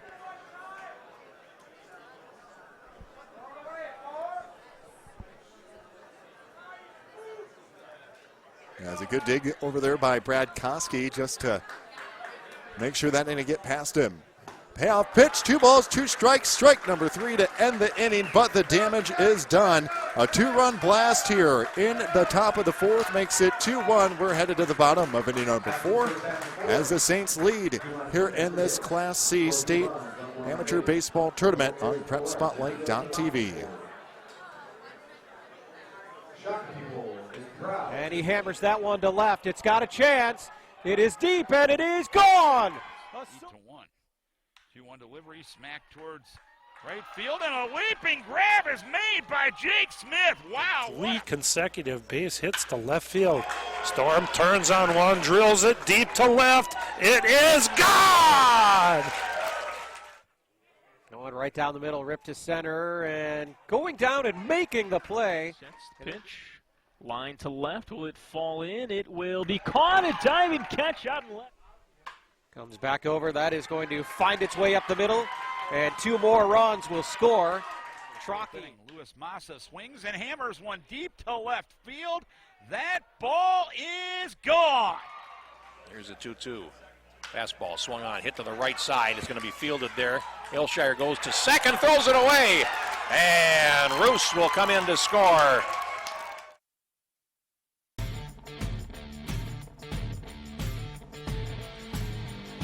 And again, welcome back to Chaska, Minnesota tonight on MinnesotaPrepSpotlight.tv. We're in the bottom of inning number 4, and the Loretto Larks are now back up to the plate. Corey Koski steps up as the Dumont Saints lead it 2-1 here again in this bottom of the 4th of this Class C baseball state tournament. The Minnesota State Amateur Baseball Tournament underway again here in Chaska. Jordan Ruse back on the mound. And Koski steps up to the dish. Koski, a member of the Canadian Baseball Hall of Fame. That happened back in 2015. Really, Koski's best year in 2001 with the Twins. 26 homers, 103 runs driven in. Also scored 100 runs that year as well as a Minnesota Twin. And this is hit foul down the first baseline, giving chase and not going to be in time for Koski, who will dig back in. 1 ball, 1 strike.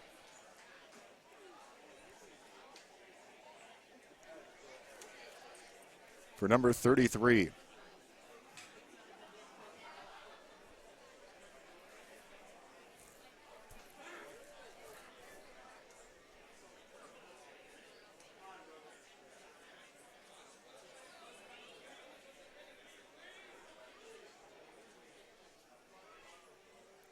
And the 1-1 misses in the eyes of Koski,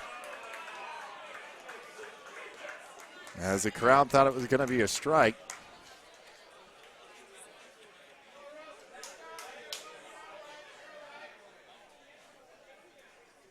And the 2-1 slapped out to left field, and it's going to be caught just in time. It was diving there towards the end. Carson Modal makes a great running catch. And Corey Koski 0 for 2 tonight. As now back up at the plate, Brandon Brolin, who's 0 for 1.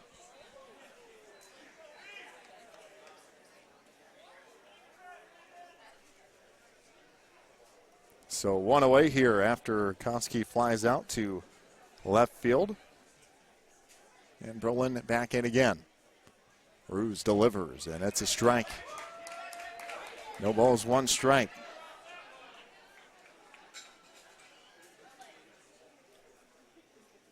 Brolin, his first year on the team out of Wayzata High School. And a breaking ball beautifully thrown by Jordan Ruse. And he's looking to have a quick inning to get his offense back and rolling in the top of the fifth. But got to get through this bottom half of the fourth. And Brandon Brolin, the second at batter of this bottom of the fourth.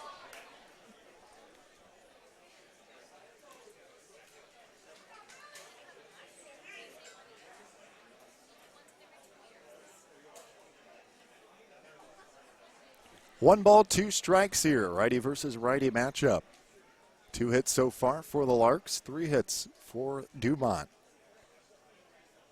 As the Larks trail 2-1, and a strikeout looking, strikeout number 2 on the night for Jordan Ruse, and there are 2 away for Nathan Maher.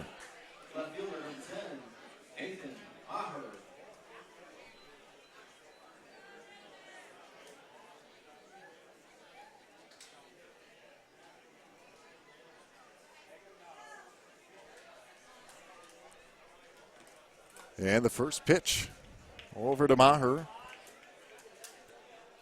is outside for a ball. Maher reached on a fielder's choice in his first at-bat of the night in the bottom of the second. Chopper over to first, gloved at first by Deal. He'll step on first. So a 1-2-3 inning here for the Larks. For the Saints, who will try to get back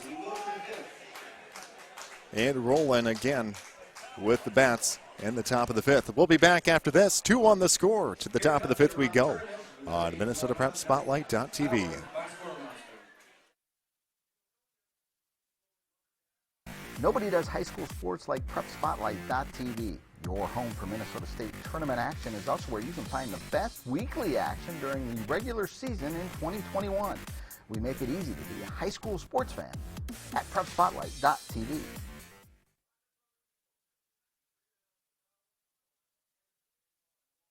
Players and fans, the 2021 state tournament. Family owned and operated since 1930. And the 8-9-1 hitters due up in this top of the fifth for the Dumont Saints, who lead 2-1 in this Class C state amateur baseball tournament in Chaska, Minnesota, as the sun has fully set out to the west, and a beautiful night here as we approach the 9 o'clock hour on PrepSpotlight.tv. Again, my name is Mark Fry. Greg Wolfert behind the camera tonight in Chaska. Back out on the mound again for another inning of work. Started his 5th inning of work, Owen Borma. Going around the diamond behind the plate, Brandon Brolin is behind the plate. Bradley Koski over at first.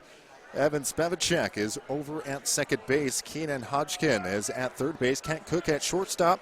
Nathan Maher in left field. Ben Leitner in center field. And Tyler Maher in right fielder. In right field. Jake Ulick steps to the dish. 0 for 1 tonight, the third strikeout victim of the night for Owen Borma, and he gets his second at bat here in the top of the fifth with a 2-1 lead. And Borma delivers out of the windup, misses on the outside for ball number 1. 2 runs, 3 hits, 1 error, the stat line so far for the Dumont Saints.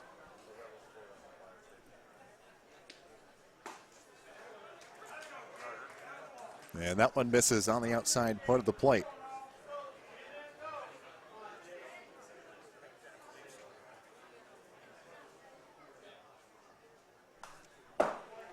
And that one is fouled right off the wooden pole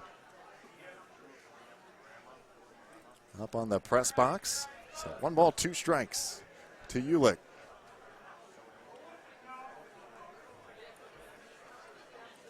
The right fielder again 0 for 1 tonight with a strikeout.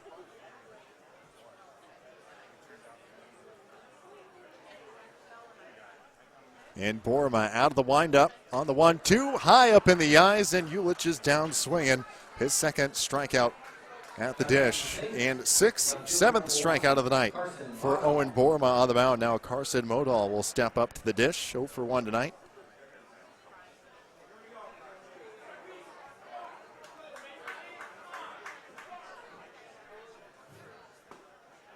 And the breaking ball in for strike number 1 with 1 away here, top of the 5th.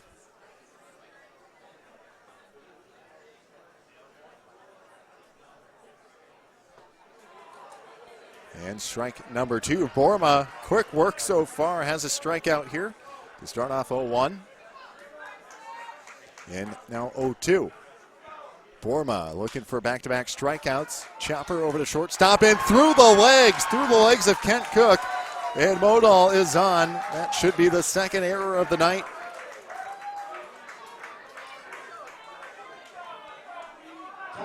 Charged out on the field. First error charged to the Loretto Larks.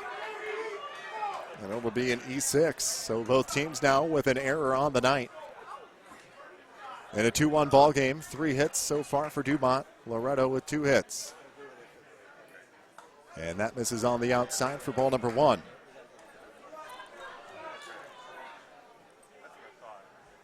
James Paul reset the lineup back to the top of the order.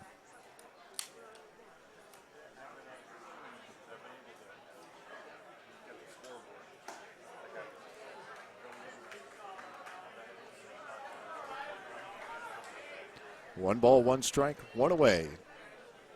In a 1-run ball game, 2-1 the score in this top of the 5th. Borma looks over, high leg kick, and he'll send it, and it's fouled off the net, hanging above the first base dugout.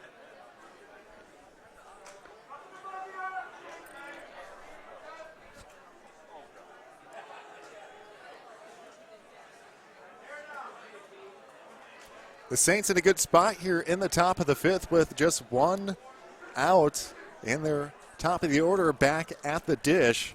Jordan Ruse due back up. He singled in his last at-bat, came around to score on that 2-run shot from Matt Thielen. And a swing and a miss and a strikeout. Strikeout number 8 on the night for Owen Borma. Now Jordan Ruse steps up. Runner over at first, 2 away, top of the 5th.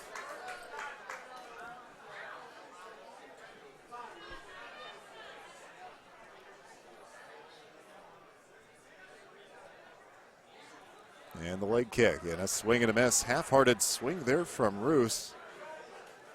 He's probably almost glad that didn't make any sort of connection, as I don't think that was going to go very far. So Roos steps back in again. He'll look to get the bat moving a little faster, I believe, on this next pitch. 0-1 with 2 outs. He'll watch it on the outside part of the plate for strike number 2. So Borma looking the part here in the top of the 5th.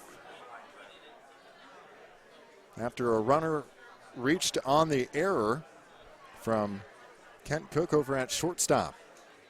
The high leg kick and the 0-2 misses high. Breaking ball forgot to break.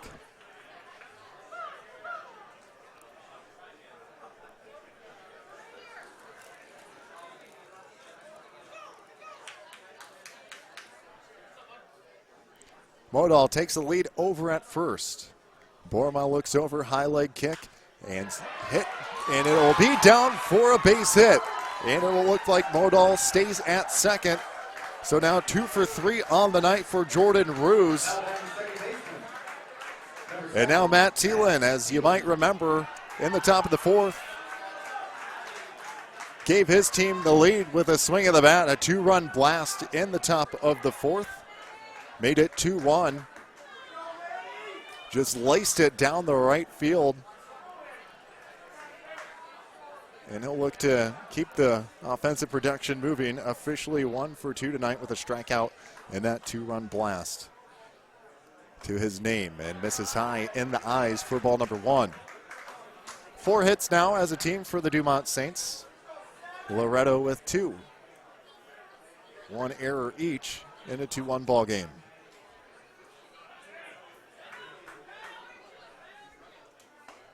A big swing there from Thielen, and he had maybe some deja vu out there in the batter's box. Thought about his last at-bat, but unable to connect with that one. 1 ball, 1 strike, 2 away. Borma, a leg kick, and misses down low for ball number 2. 2 balls, 1 strike.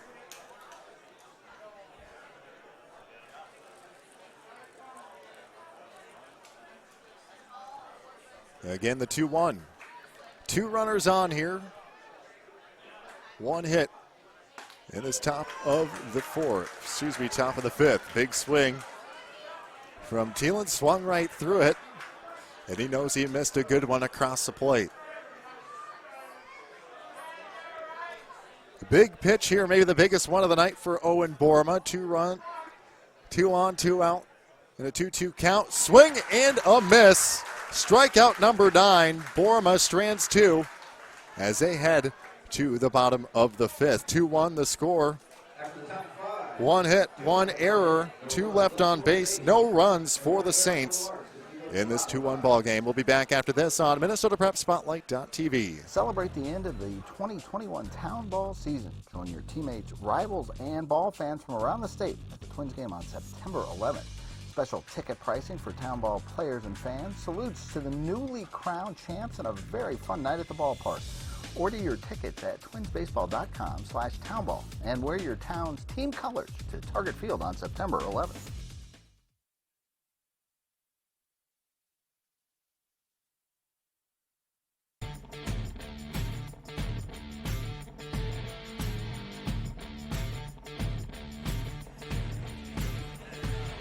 And we're in a 2-1 ball game tonight on MinnesotaPrepSpotlight.tv, as again it's a Class C Minnesota State Amateur Baseball Tournament on MinnesotaPrepSpotlight.tv. As you get a look at the Dumont Saints getting ready for the bottom of the 5th. It's a 9-1 and 2 hitters due up for the Larks. Evan Spevacek 0 for 1 tonight. He started off as the 9-hitter. It'll go back to Ben Leitner hitting it at the top of the order. Kent Cook due up. He is in the 2-hole in this Loretto Larks lineup. Jordan Ruse back out for another inning of work. He's got 2 strikeouts so far, giving up just 1 run.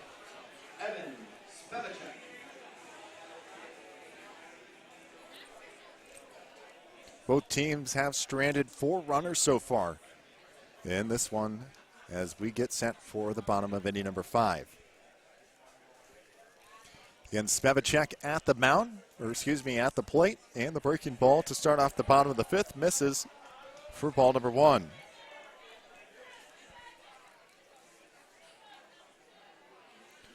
Spevacek, a Totino Grace graduate.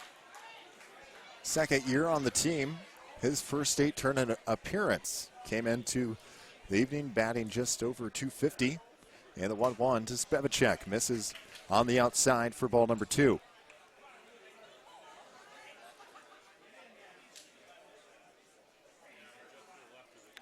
He came in batting .237. And that misses on the inside. It sounded like it was about to maybe hit him, but it did not. And they say it did.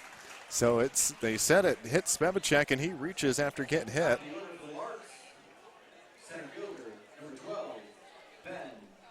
So get on some way, somehow, and Evan Spevacek does. So a runner on for the Larks in this bottom of the 5th. And that's good news for the top of the order, and Ben Leitner, who steps up 0 for 2 tonight. Launched one out to center field in his last at-bat. He's put the ball into play both times so far. in his first 2 at-bats, officially 0 for 2 though. Trying to get the bunt down, goes directly behind him, and the foul ball hits off the back of the press box for the first strike. No balls, 1 strike.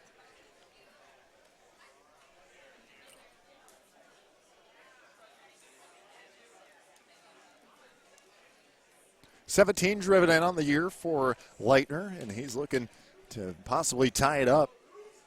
We'll see if it gets put in place somehow. Spevacek, if he can get the wheels going early, potentially could get over to second. The bunt laid down right in front of the pitcher's mound. Ruse gets it, throws it over to first in time for the first out, but more importantly, Spevacek makes it over to second base. So a productive at-bat there for Ben Leitner. Now it's up to Kent Cook, who scored earlier tonight in the bottom of the third, to get him home from second base.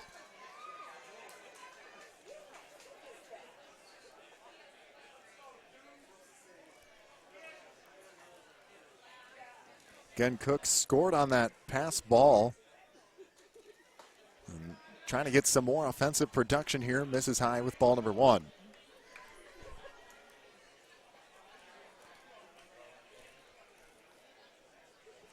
Tyler Maher due up after Cook.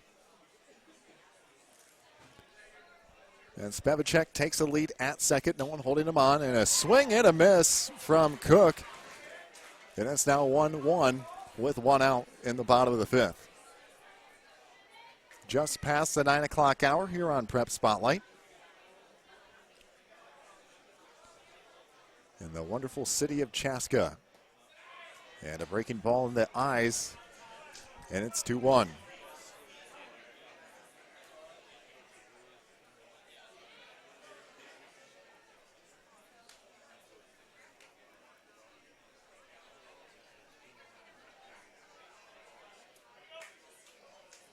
Ruse looks in, out of the stretch.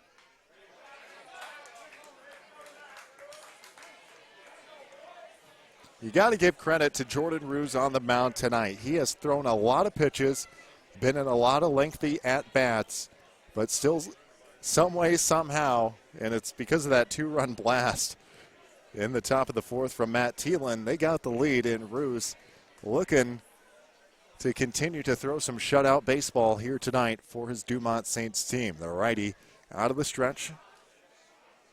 Doesn't look back at second. And a swing and a miss. It's in the dirt. And they'll send it down to first in time and over to third. Not going to be in time. As the runner gets over to third as Spevacek. And Cook strikes out. And then the 2-3 gets him out. So strikeout number 3 on the night.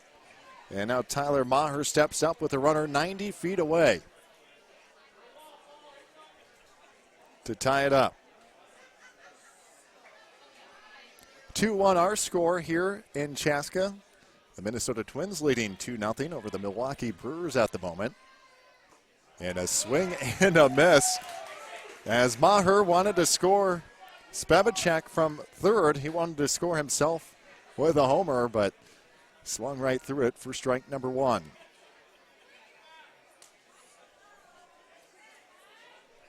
Maher digs in, 0-1. Out of the stretch, Ruse delivers.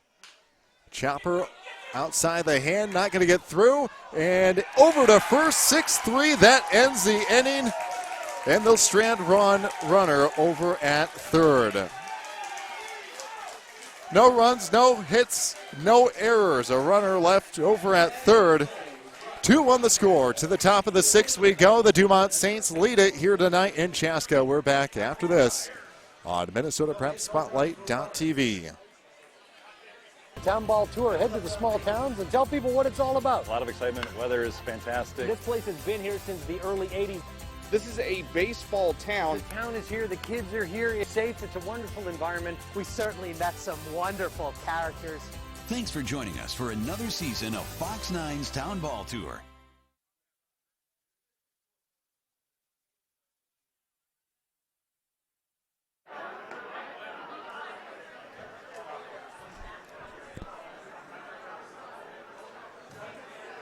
To the top of the 6th we go tonight on Minnesota Prep Spotlight.tv. The Dumont Saints lead it 2-1 in this Class B, Minnesota's Class C, Minnesota State Amateur Baseball Tournament here in Chaska at the Chaska Athletic Park. Again, my name is Mark Fry. Tonight, Minnesota Prep Spotlight.tv. Greg Wolfert is behind the camera this evening. And again, it's Owen Borma back out on the mound.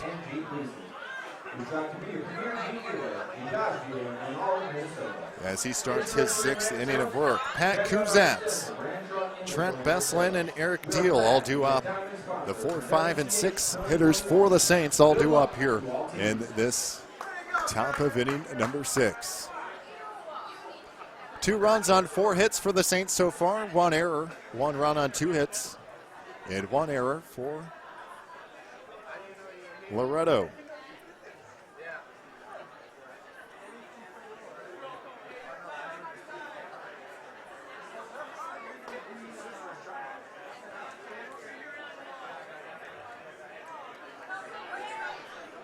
Again, it's the 4, 5, and 6 hitters due up. Center fielder number 14, Pat Kutsky.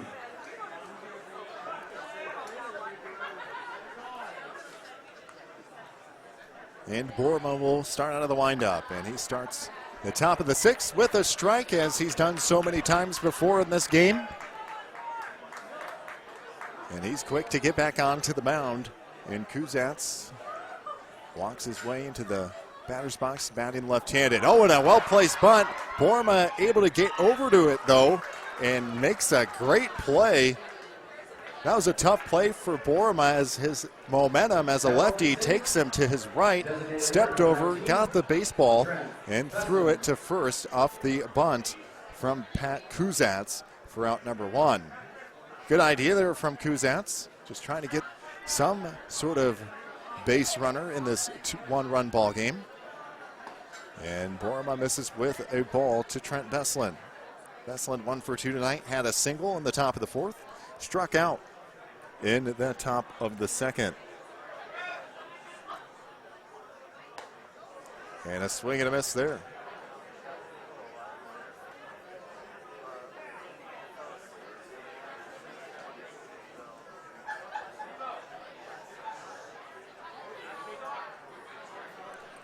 Borma for 10 strikeouts so far tonight, reaching double digits.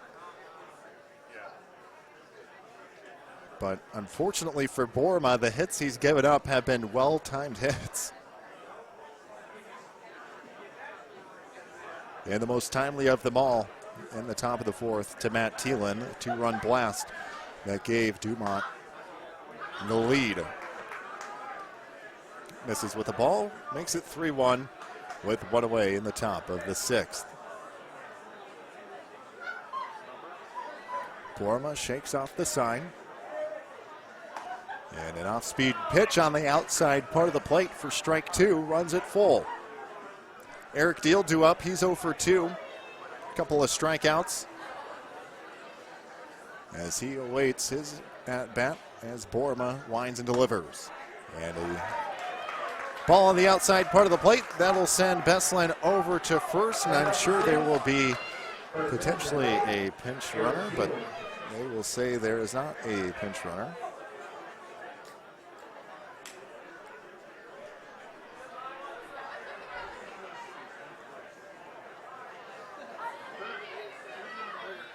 Just the 2nd walk of the night issued by Borma on the mound, and tries to get the breaking ball to break on the inside part of the plate. It hangs high just a little bit, and it's ball number 1.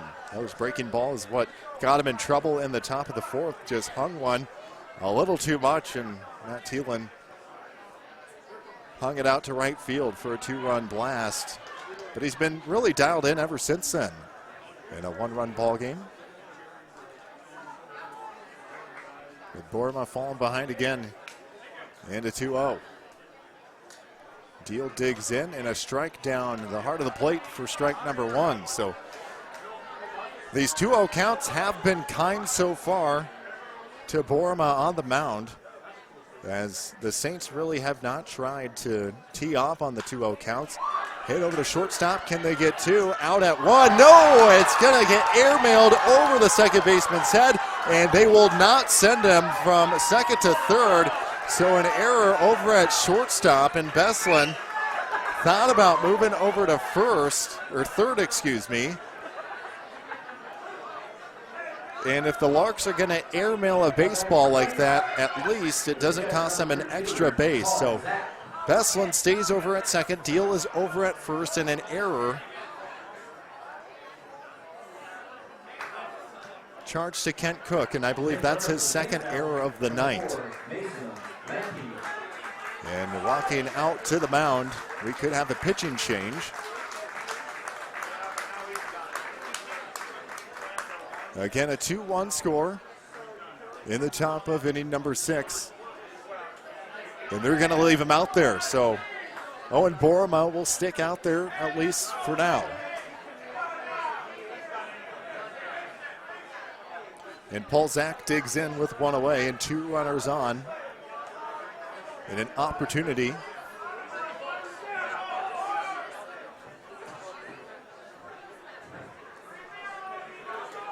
as there's some sort of discussion down the third baseline, not necessarily sure what they could be going over.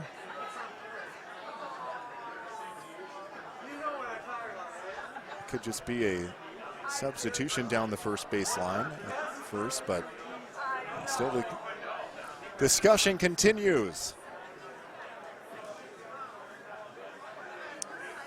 And on this Friday night of the State Amateur Baseball Tournament, time is winding down to be part of the 2021 State Amateur Baseball Tournament in Waconia, Chaska, and Hamburg.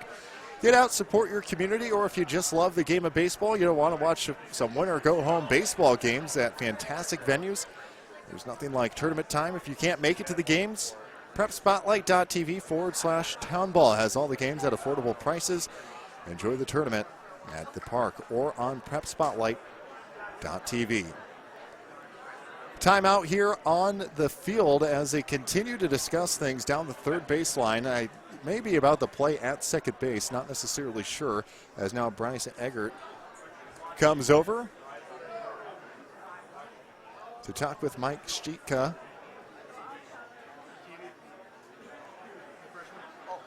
And they'll continue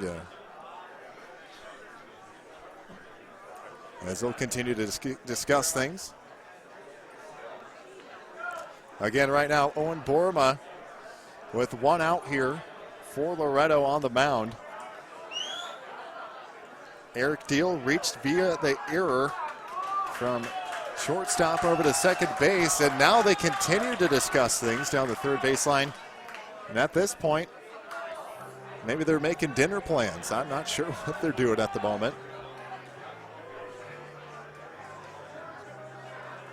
And if you can't figure it out after about 45 seconds, maybe you should just play it as it is. But nonetheless, they will continue to discuss post-game activities here in Chaska.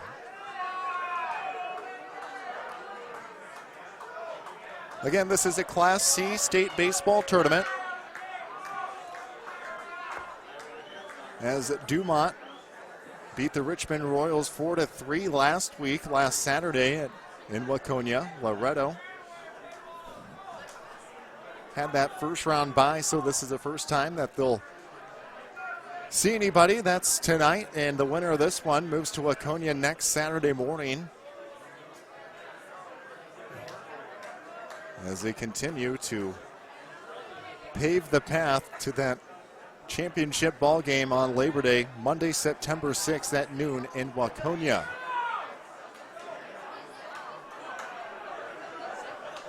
As they'll continue to talk things over, and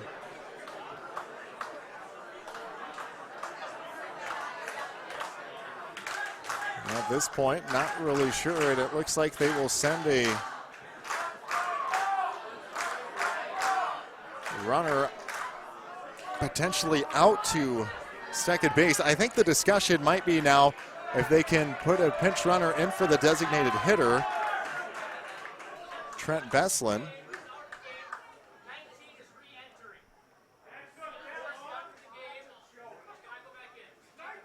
Martinez with the game. Go back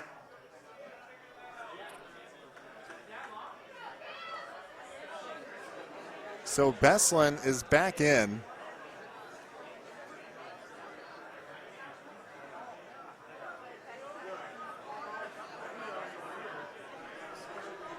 And that just seemed unnecessary to have that long of a discussion about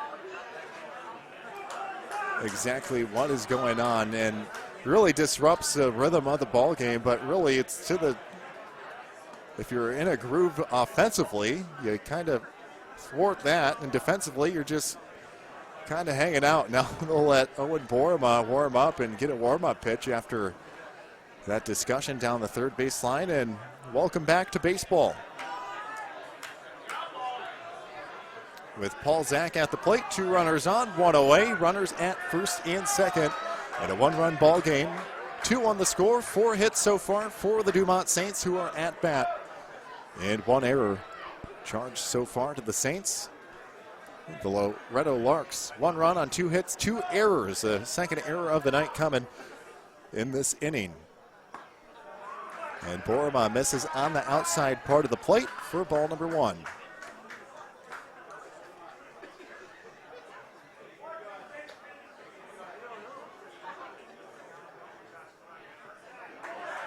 And misses with ball 2.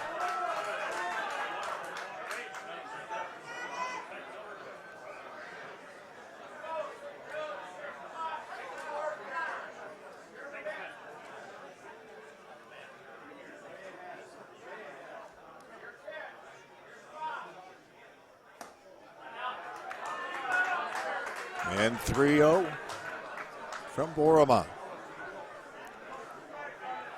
Trying to avoid loading up the bases for Jake Ulich, who stands on deck for the Saints. And the 3-0. Trying to get it across for a strike. He does to battle back 3 balls, 1 strike. And we'll see if they load the bases, if they'll stick with Borma, if they'll opt for a new pitcher here tonight for the Loretto Larks. And that'll load them up as Beslin heads over to third, deal to second, and now Paul Zach over at first, and now Jake Ulich steps to the plate. Big opportunity, 1 away here. And the 8th batter of the order steps up. Ulich 0 for 2 tonight, 2 strikeouts. 1 of 10 strikeouts, 2 of the 10 strikeouts tonight for Borma. And he'll start out of the windup, and the bases loaded with ball number 1. And now they're going to come out and talk things over after the first pitch of the at-bat. So I'm not sure why you'd let him throw a pitch and then come out and discuss things. And they're going to take the ball on a 1-0 count. And they'll switch things over. It looks like Tyler Maher will come in. And the pitching change, so goes 5 1/3 with 10 strikeouts. And he's responsible for the 3 runners on the base. So we'll take a quick timeout, figure out the changes coming up, and we'll be back after this on MinnesotaPrepSpotlight.tv. Free catcher slaps one in the air to left, carrying deep. Fleming to the fence, to the wall, gone! A 3-run home run for Pierce. And that ball just kept carrying and carrying over the fence. And Air Freight's opened it up here in the 5th. And this one hit high and deep to left. This one way out of here. 6-0 Air Freight. A bomb by Cummings. Since then, a couple of ground outs to third. He hammers one high in the air to center field. Scallon back, has it measured. That's it! Air Freight Unlimited, your Class A state champions. They win their 21st game of the year. They dominate the championship game.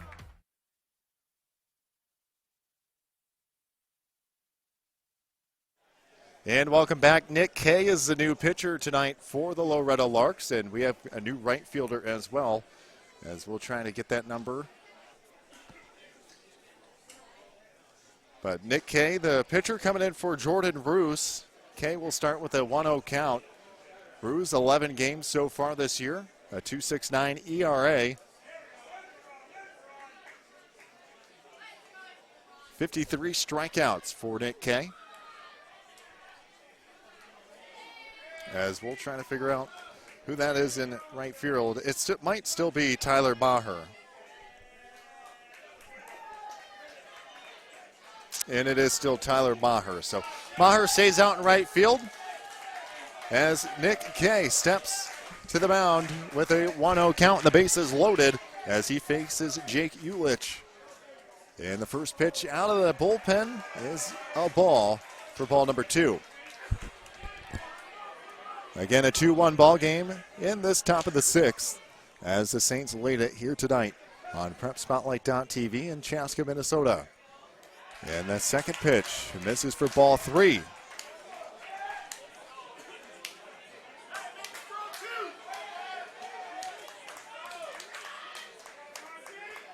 The 3-0 is in for strike number 1. 3 balls, 1 strike. And that's the thing that's so hard. I don't understand as Nick Kay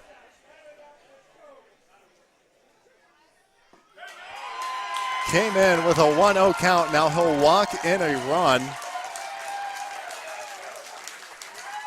And that keeps the bases loaded for Carson Modal.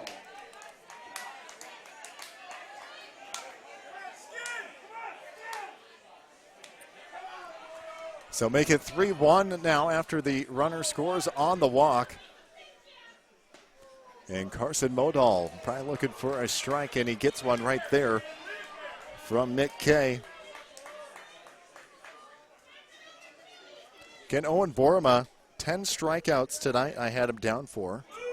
And strike number 2, that one fell towards the bottom of the plate. A well-placed pitch there from Kay, and he's starting on top here, 0-2 with a fresh count. And the 0-2, a swing and a miss, strikeout, and out number 2.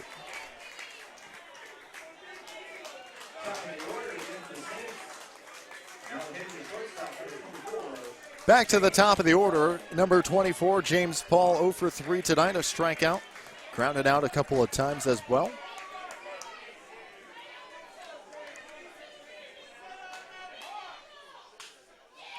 And that's hit right back to the pitcher, an underhand toss. But 1 run is across. 3-1 the score. After the top of the 6th to the bottom of the 6th we go. The Saints lead it by 2 here in this Class 3 State Amateur Baseball Tournament. We're back after this. Minnesota Prep Spotlight.tv. And he hammers that one to left. It's got a chance. It is deep, and it is gone. 2-1 delivery, smack towards right field, and a leaping grab is made by Jake Smith. Wow. 3 consecutive base hits to left field. Storm turns on one, drills it deep to left. It is gone! Going right down the middle, ripped to center, and going down and making the play. Pitch, line to left. Will it fall in? It will be caught. A diving catch out and left. Comes back over. That is going to find its way up the middle. And 2 more runs will score. Trocking. Luis Massa swings and hammers one deep to left field. That ball is gone.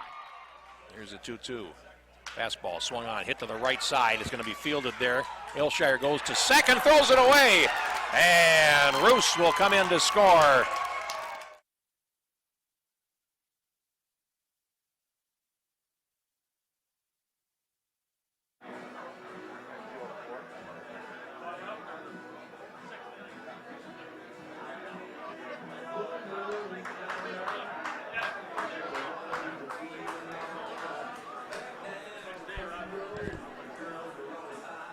And welcome back to the Chaska Athletic Park tonight on Minnesota Prep Spotlight.tv, the Class C Baseball State Tournament on Minnesota Prep Spotlight.tv. It'll be the 4, 5, and 6 hitters due up for the Loretto Larks, who trail in the bottom of the 6th, 3-1, 1 run across in the top of the 6th for the Dumont Saints. They stranded 3 on just no hits in that top of the 6th, and a lengthy top of the 6th there for the Dumont Saints. Again, 4, 5, and 6 due up here for the Larks in the bottom of the 6th inning. And Jordan Roos again back out on the mound for his 6th inning of work. He's got 3 strikeouts to his name, and he'll start out of the windup in a breaking ball on the outside part of the plate for ball number 1.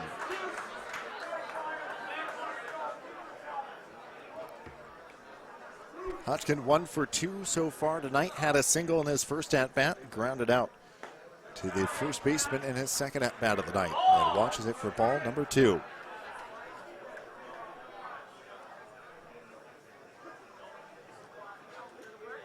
And the 2-0. That misses down low for ball number 3. So Ruse struggling here in the bottom of the 6th with a 2-run lead. Don't want to lose the leadoff guy to start off the bottom of the 6th, and he does. It's a 4-pitch walk to start the bottom of the 6th. Keenan Hodgkin Now back to the Larks. First baseman number 9. heads over to first, and that'll mean Bradley Koski heads to the dish. 0 for 1 tonight, reached to be a walk in the bottom of the 2nd, struck out in the bottom of the 3rd, and he's got a runner over at first. Staring at a 2-run deficit in the bottom of the 6th. We'll see if they try to get the wheels spinning over at first, and they do not. And Koski watches strike number 1.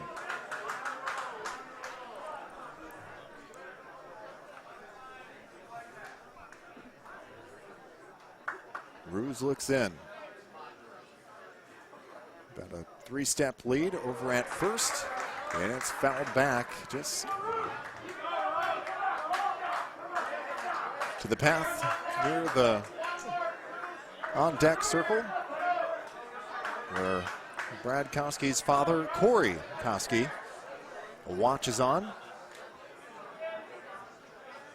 He'd love nothing to have 2 runners on for his at-bat. But now Brad Koski faces an 0-2 deficit here against Jordan Ruse with a runner over at first. And the pitch. Oh, a close pitch there. Ruse thought he had him rung up. But instead, it's a 1-2 count. 1-2 strike count to Koski.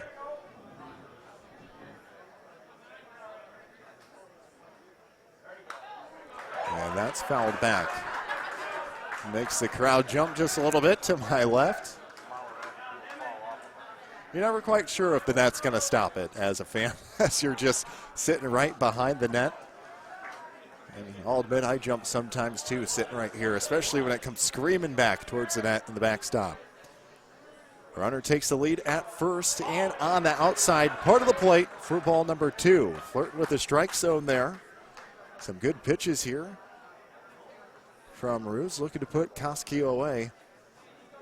It minimized the amount of runners for Corey Koski, the designated hitter, due up here after Brad. And that's a ball thrown down to second. Not going to be in time, and it's going to be off the bag by quite a bit. No one there to get it, as Paul Zach let it fly in between Matt Thielen and James Paul. Luckily, Pat Kuzatz comes running up from center field, and he's there to get the ball. So a full count runner at second.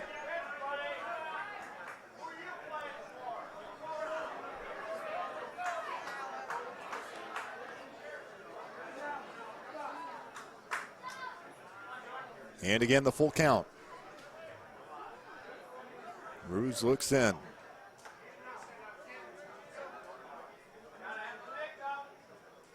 Swing and a miss there. Down goes Koski on a full count strikeout. 4th strikeout of the night for Ruse. 2nd strikeout for Brad Koski. And now Corey Koski steps to the dish with a runner at second. And this is a guy who can tie it up with a swing of the bat. So we'll see how Jordan Ruse and the Dumont Saints approach the former Minnesota Twin. He looks in.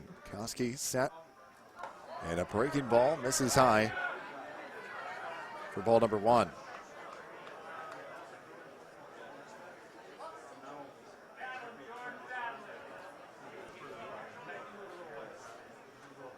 Koski does have 2 home runs so far on the season. 10 runs batted in, and He was not actually part of the team, I believe, when the season first started. I think he reached out. His boys were playing, and I think he felt the urge to play. So they said, why not? Why would you not put on a Major League Baseball veteran who, just an unbelievable career, 9 years total playing for the Twins. Or 9 years total, 7 with the Twins, a year with the Blue Jays, and a year with the Brewers.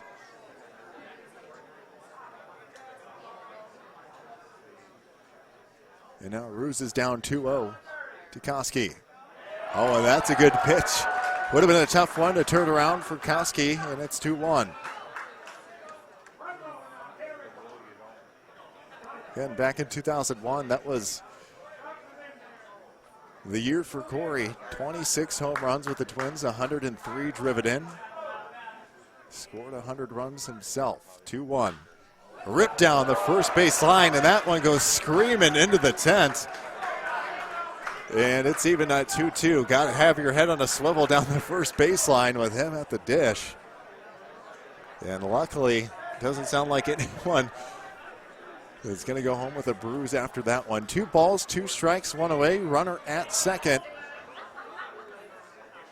As the crowd looks on. And a good battle here in the bottom of the 6th inning. And now Koski steps out. As we're just past the bottom of the hour here on PrepSpotlight.tv. Got started just before 7:40 here tonight. First pitch was at 7:37. A beautiful night for baseball. And that misses on the outside part of the plate. Gets behind the catcher, and that'll send Hodgkin over to third. So now the runner 90 feet away. And the tying run at the dish.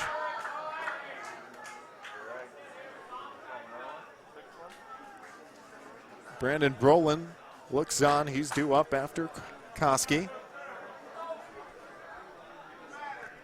A big pitch here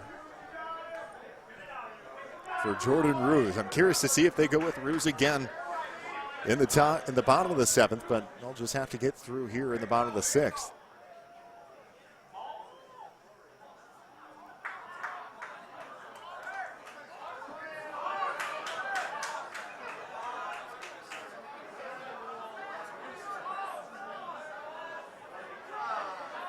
And now Ruse kind of fidgeting up on the mound. And he'll look back in on a full count to Koski. And that one skips in, gets a piece of Koski, and that'll score Hodgkins from third and make it a 3-2 ball game. The Saints lead still by 1 here in the bottom of the 6th. The catcher number 16, Brandon Brolin. And now Brandon Brolin steps to the plate, and they'll pinch run over at first base. Pinch run for the Larks at first, number 27, Max Hudlow. And it's Max Hudlow who steps in over at first. Pinch hitter for the Larks now, number 24, Taylor Broderson. And a pinch hitter as well for the Larks. Taylor Broderson steps to the plate.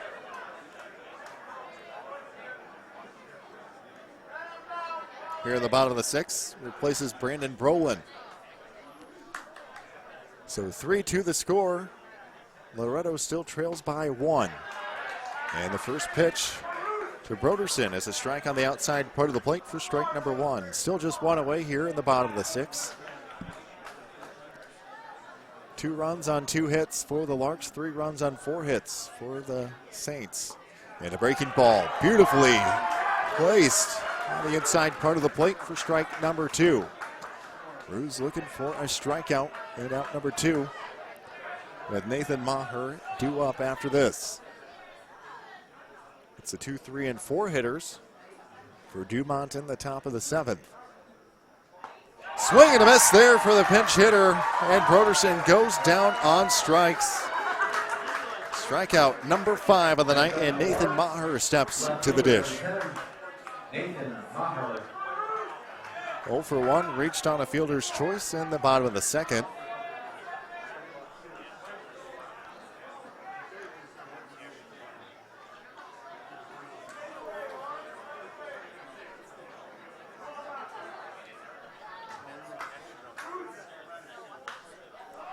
And that's fouled down the third base line. Out of play for strike number 1.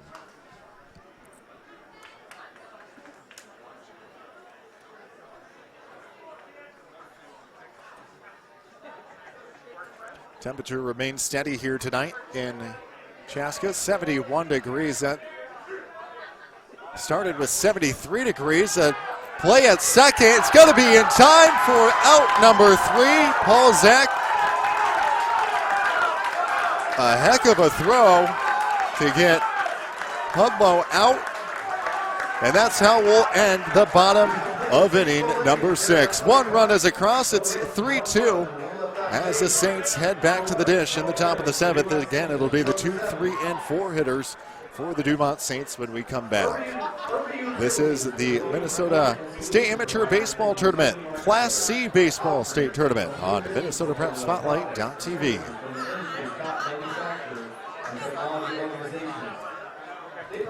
Nobody does high school sports like PrepSpotlight.tv. Your home for Minnesota State tournament action is also where you can find the best weekly action during the regular season in 2021. We make it easy to be a high school sports fan at PrepSpotlight.tv.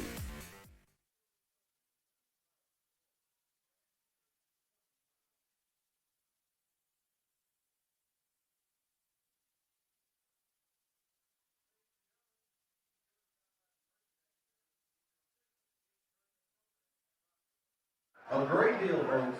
$7.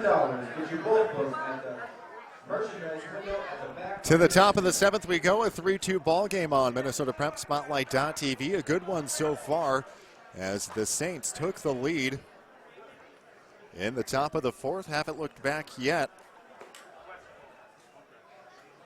Loretto did get a run back in the bottom of the 6th after Dumont added to their lead in the top of the 6th.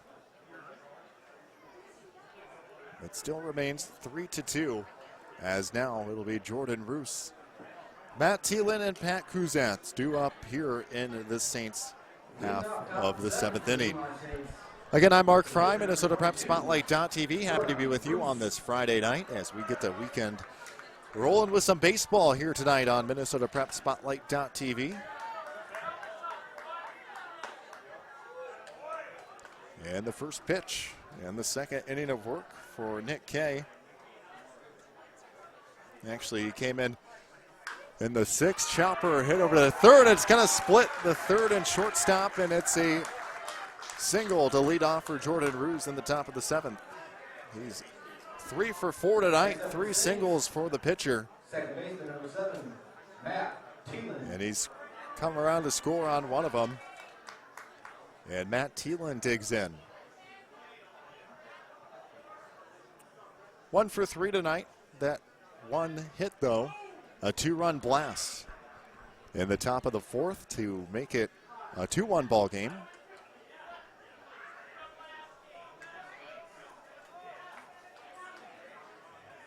And he'll step in with the man he drove in on that run, Jordan Roos at first.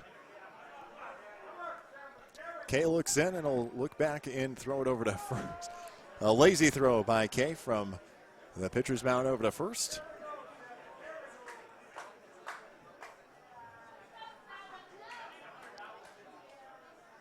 Fifth hit of the night for the Saints, and fouled back off the bunt attempt for strike number 1.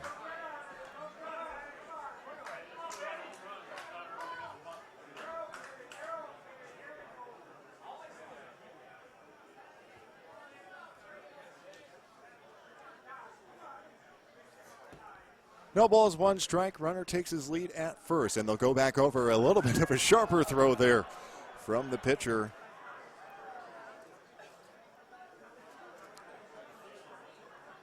As again, he'll go out of the stretch.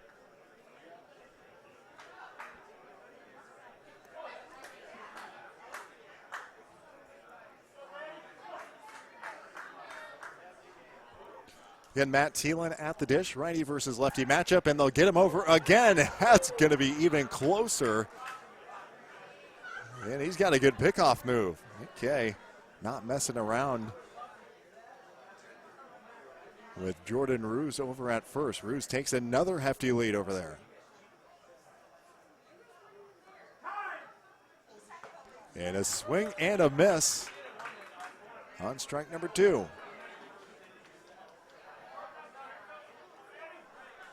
No balls, 2 strikes here to the Saints second baseman. And he'll look over again.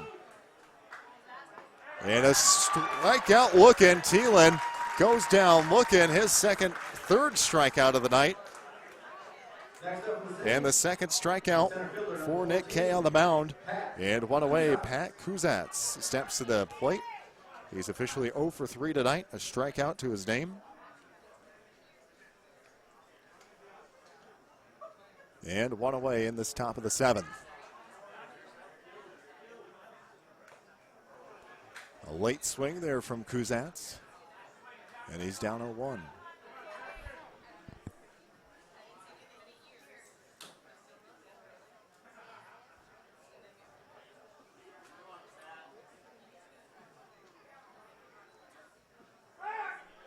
And back over to first, not in time. And Ruse knows that there's a target on his back over at first.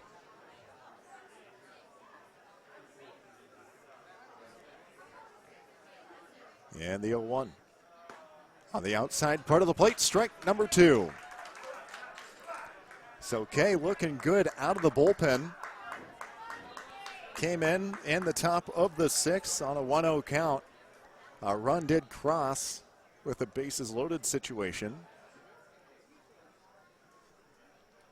But it seems like he's settled in nicely so far, and that will miss down low for ball number 1. 1 ball, 2 strikes.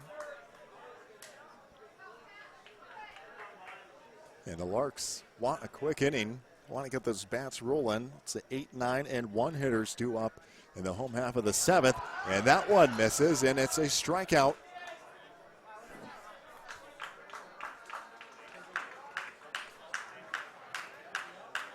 For Kuzats, and the 3rd strikeout of the night for Nick Kay, and the new batter.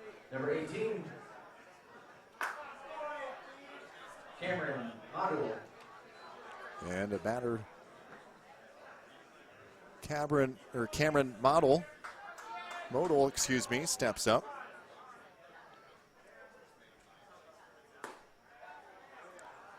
And that misses for ball number 1.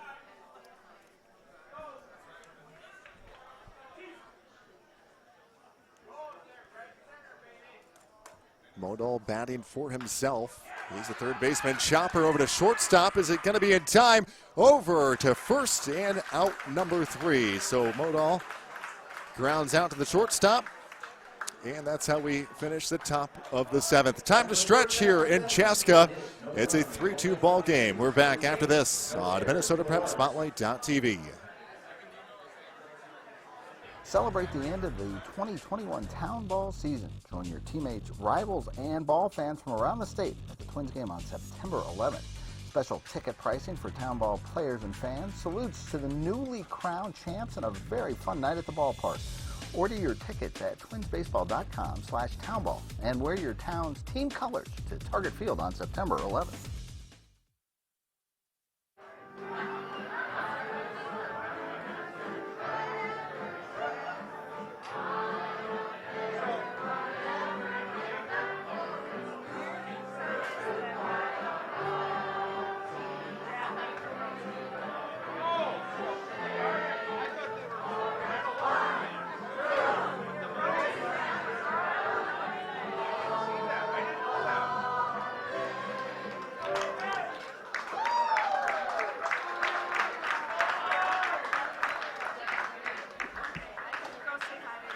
And the 7th inning stretch here on Minnesota Prep Spotlight.tv. A 3-2 ball game as the Loretto Larks step up to the dish in the bottom of inning number 7.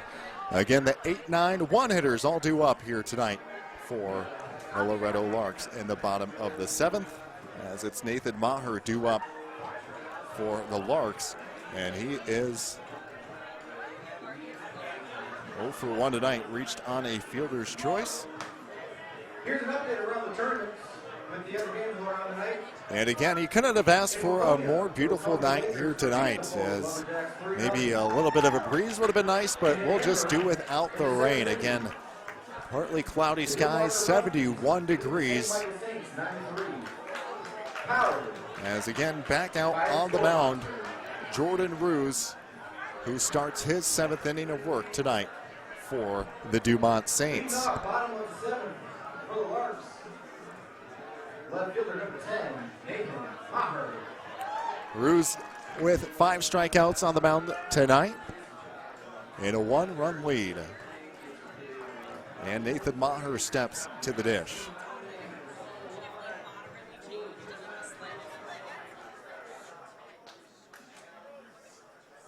Maher's 14th year on the team.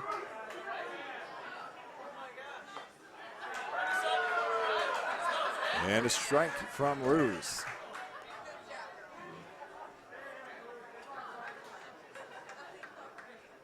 Maher, a former college football player at Concordia in St. Paul.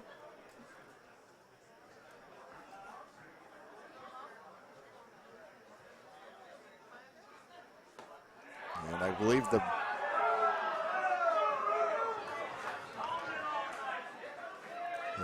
brother of Tyler Maher, as that's a ball, 2 balls, 1 strike.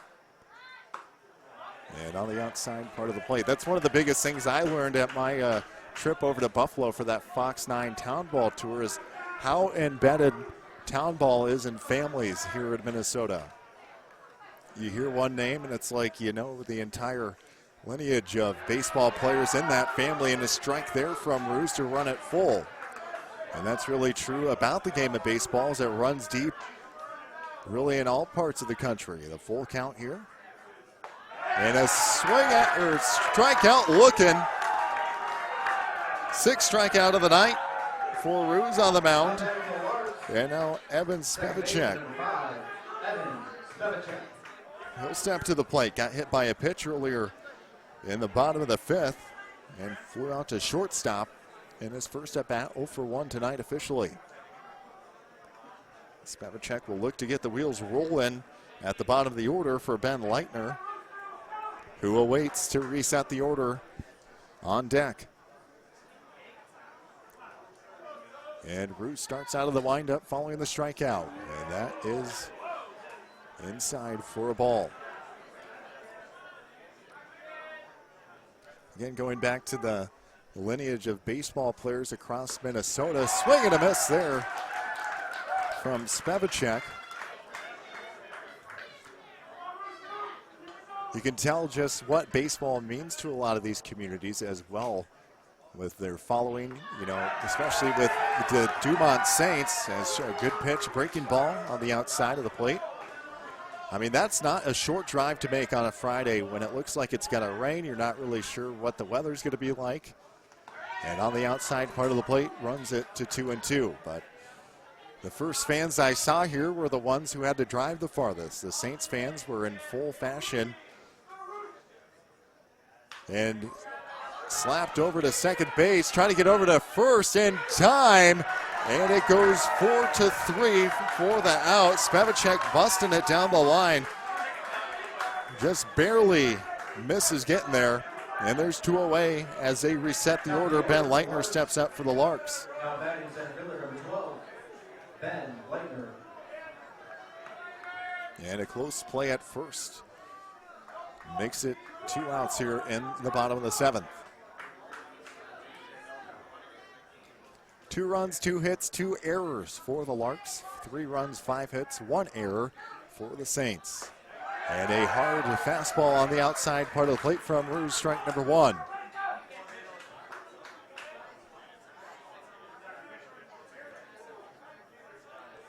Again, Leitner steps to the plate, the second-year player for this Larks team, and checks this swing. They'll check it down to first, and Bryce Eggert says he did not go. And it's ball number 1.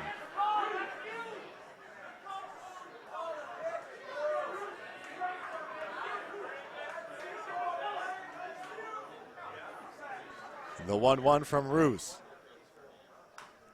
Chopped foul and tried to play it on the hop in the dugout. Didn't quite field it cleanly in the dugout. So we'll give the dugout an error on that one. The 1-2 from Roos. Out of the windup. And check the swing again. Brought him out of the batter's box. And they'll say no go. Runs it to 2-2. 2 balls, 2 strikes, 2 outs. To the top of the order guy, Ben Leitner, who is 0 for 3 tonight, looking for his first hit of the evening. Trying to keep the inning alive. Roos fires in strikeout swinging. Leitner goes down. 7th strikeout of the night, and it ends the bottom of the 7th. 3 up, 3 down. No runs, no hits, no errors, as the Saints lead it 3-2 here tonight on Minnesota Prep Spotlight.tv. And there you see the Saints come out and greet them defensively as they hold that lead headed to the 8th. We're back after this on Minnesota Prep Spotlight.tv. All summer long, you have gathered with friends, neighbors, and family at ball yards all across Minnesota. Still going, gone! A home run! Diamonds that decorate and help define hundreds of communities. Town Ball binds together our passion for baseball in our hometowns. And on September 11th, the cornerstone of Minnesota baseball, Target Field, will host a party for all those who play, watch, and support Town Ball. The Twins host the Royals at 6:10 p.m. Prior to the game, the newly crowned state amateur champs will be honored at the Town Ball Tavern and during a pregame ceremony. Wear your team colors and enjoy a special night at Target Field. The 0-2 pitch. Strike 3! Fairmont, state champions in 2020. To the Fairmont Martins, they are your 2020. For tickets to the Twins' Tip of the Cap to Town Ball on September 11th, visit twinsbaseball.com/townball.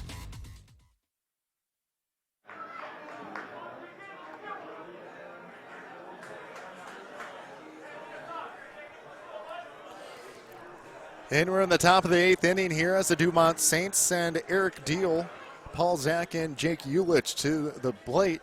In this top of the 8th, the 6, 7, 8 hitters due up for the Saints as Nick Kay starts another inning of work.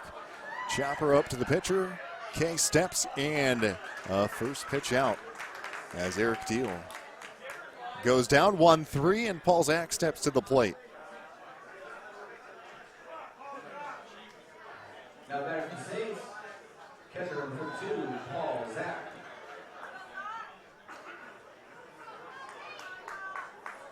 As Kay has now sat down the last 4 batters.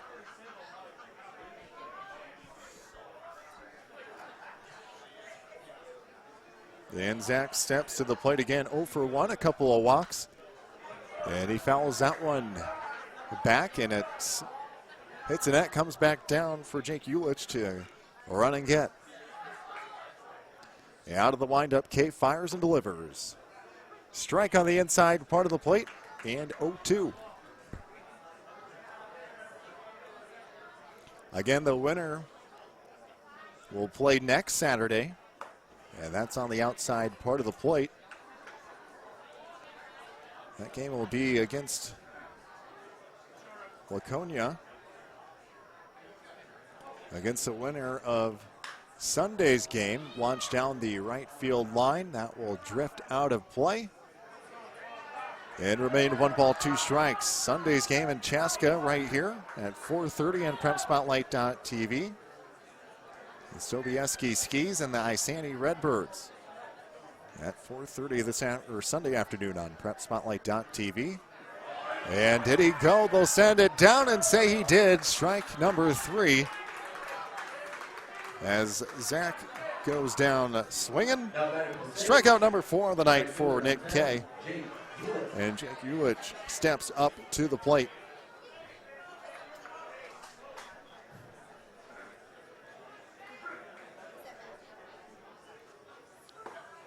And a strike from Kay.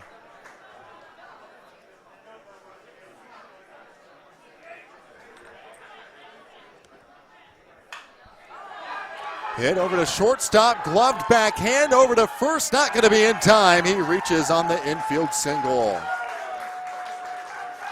Keeping the inning alive here in the top of the 8th. That means Carson Modal will step to the plate with an opportunity to keep things rolling here in a one-run ball game for his Dumont Saints. Left fielder number 1, Carson Modal.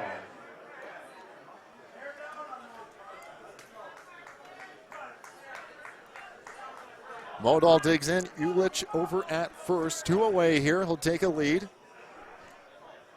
Okay, doesn't give him a glance. A good secondary lead. Hit back over to shortstop. Busy inning. Fielded over to first. Not going to be in time. Round second.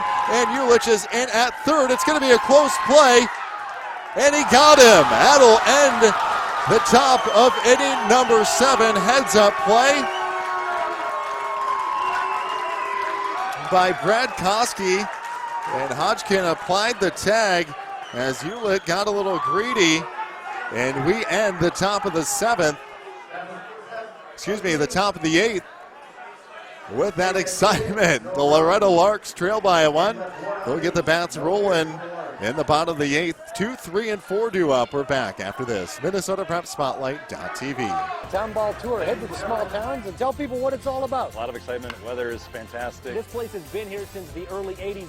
This is a baseball town. The town is here. The kids are here. It's safe. It's a wonderful environment. We certainly met some wonderful characters. Thanks for joining us for another season of Fox 9's Town Ball Tour.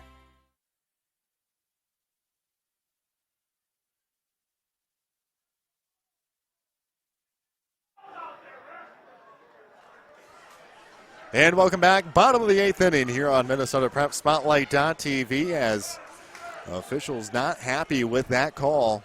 The Saints fans not happy with that call. And of course not, as it was an inning ending 3rd out. And one over at third base. That it was the right idea by Ulich to try to extend it to third. But just an excellent throw from Koski at first. And caught him right in his tracks. 2, 3, and 4 hitters due up for the Loretto Larks here in the home half of the 8th. Again on Minnesota Prep Spotlight.tv in this Class C state tournament.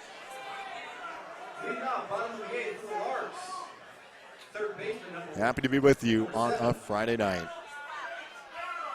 Kent Cook steps up to the dish and wants to get the bats rolling. He is 1 for 3 tonight. Had a single, came around to score in the bottom of the 3rd. Ruse back out again, starts his 8th inning of work. And strike number 1.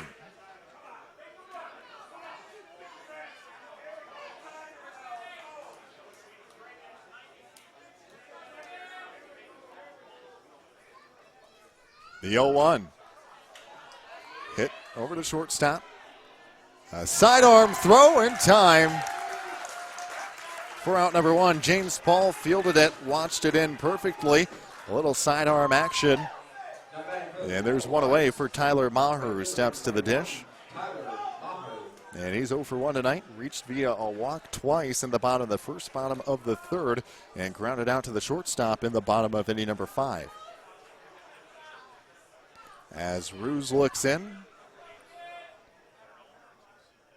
Keenan Hodgkin is on deck, and Ruse starts out on top with strike number 1. It looks like Ruse has just continued to get better as this game moves along, which is hard to believe because he faced some long at-bats early on in this one, and he starts out 0-2 against Maher. Maher quickly in a hole here and looking to avoid becoming the 8th victim of the night of Ruse. And this is slapped foul as Maher trying to stay alive here in the bottom of the 8th.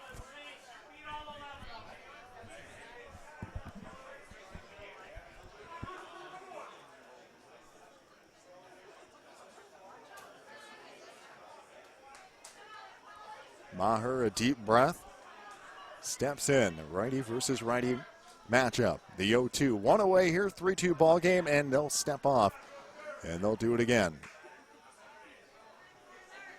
7 hits now officially for Dumont.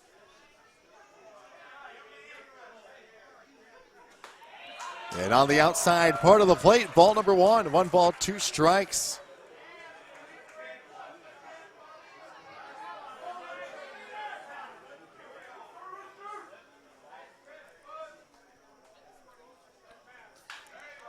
And hit right up the middle. That'll be a base hit for Maher, who gets to first, takes a look at second, and got thrown in back quickly.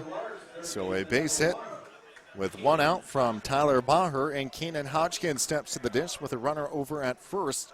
That represents the tying run, and Hodgkin would be the go-ahead run if, in fact, he's able to get across here in the bottom of the 8th in a 3-2 ball game. Pitch hitting now. Pitch running now. Number 6, Charlie Engdahl. And a pinch runner here, Charlie Engdahl steps in.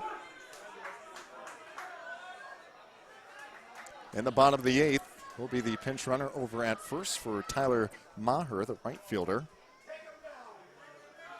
And Ruse out of the stretch. Decent lead over at first. Popped right up. Ruse wants it himself, but he's called off by the third baseman as Modal comes over for the second out. That'll mean Brad Koski steps to the dish. Koski, 2 strikeouts tonight, reached via a walk in the bottom of the second. Will look to get on base some way, somehow. For the big swinging bat of Corey Koski. Due up if Bradley Koski can stay alive here in the bottom of the 8th inning. Ruse looks in, out of the stretch. Runner takes the lead at first.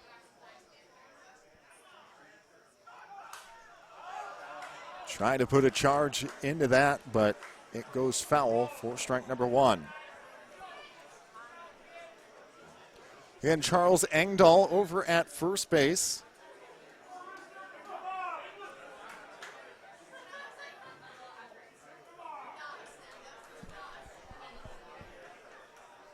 In a 1-run ball game, 2 outs here, bottom of the 8th.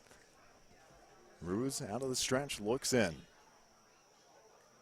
Crowd quiet here in Chaska, and misses on the outside.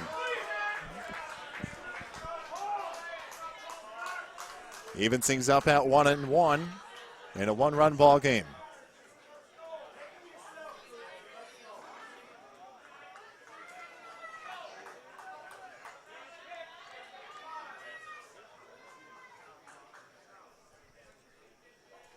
Engdahl again. About a 4-step lead over there at first. He'll go. And he'll just stand up. Well, he'll actually slide in, but no throw.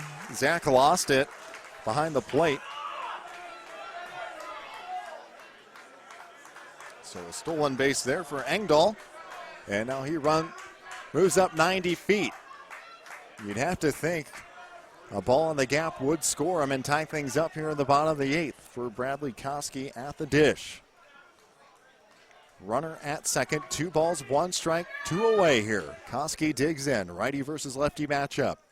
Ruse delivers. And that's fouled back for strike number 2. Deuces across the board, 2 balls, 2 strikes, 2 outs. 3-2 the score. 7 hits for Dumont, 3 hits for Loretto in this game so far.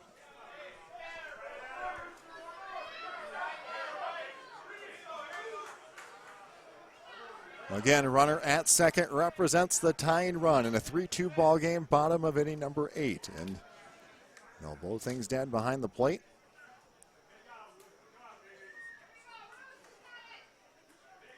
And they'll reset. Tying run at second. Ruse glances back and goes for it. Lifted out to left field and not going to get down. That certainly would have scored. Engdahl from second. But they'll do it again.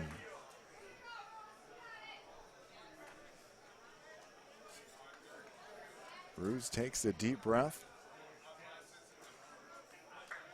Probably one of the most challenging at-bats of the night. And they've had some lengthy battles, him and Brad Koski. And this is one of the most important ones. Lifted out to right field. Will it get down? No, it will not. Brad Koski puts his hands on his helmet, knew he missed one, with an opportunity to tie it here in the bottom of the 8th. What a battle here in the state tournament game in Chaska.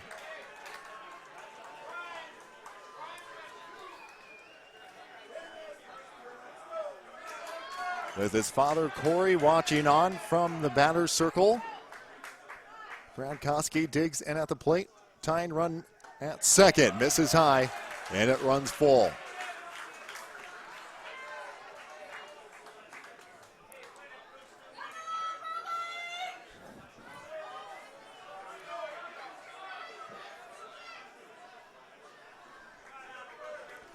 Engdahl, a hefty lead over at second, so a ball in play.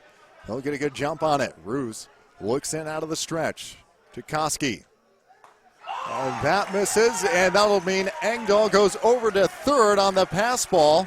So now runners on the corner. Bradley Koski, good eye there. And now runners on the corner in a big spot for the big guy, Corey Koski, the designated hitter. And now they will come in and talk things over on the mound here in the bottom of the 8th. So a meeting on the mound as they'll come in. And you don't have to tell them how big this spot is for the team as the Saints cling to this one-run lead.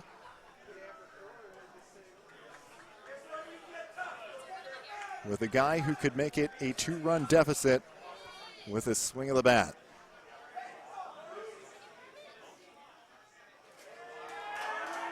And they will intentionally walk him.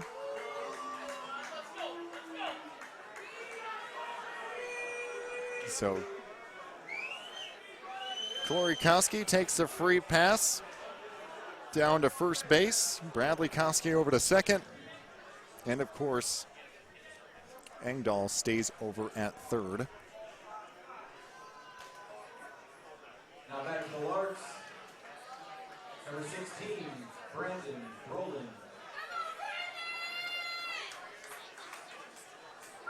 So after the intentional walk, Brandon Boland steps in. He is 0 for 3 tonight. 0 for 2 reached via an error in the bottom of the second. So bases loaded. He could be the hero here in the bottom of the 8th with the bases loaded. And 2 outs. And Ruse out of the windup. And it's a foul ball right in front of the plate. And it's 0-1.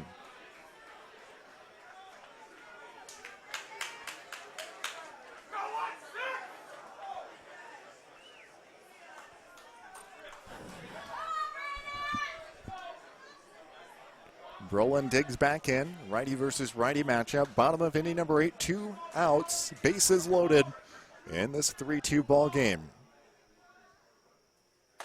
Swing and a miss. Big pitch there from Ruse, and he's got him down 0-2 in the bottom of the 8th. Top of the order due up for the Saints in the top of the 9th.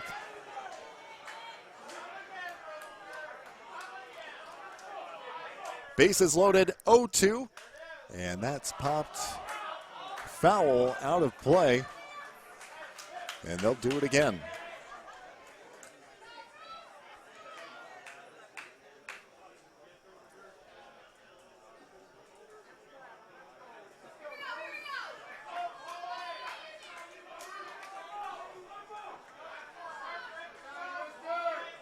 No balls, 2 strikes, 2 away here in the bottom of the 8th. Bases loaded.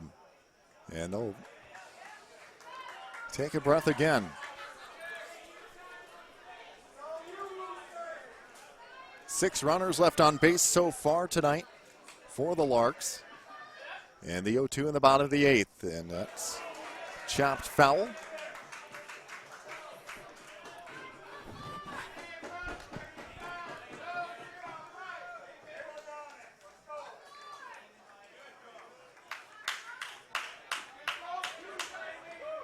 Larks and Saints fans on the edge of their seat here. And they'll do the 0-2 again. Bases loaded. Ruse winds and delivers. A breaking ball. That's hit foul into the net behind home plate.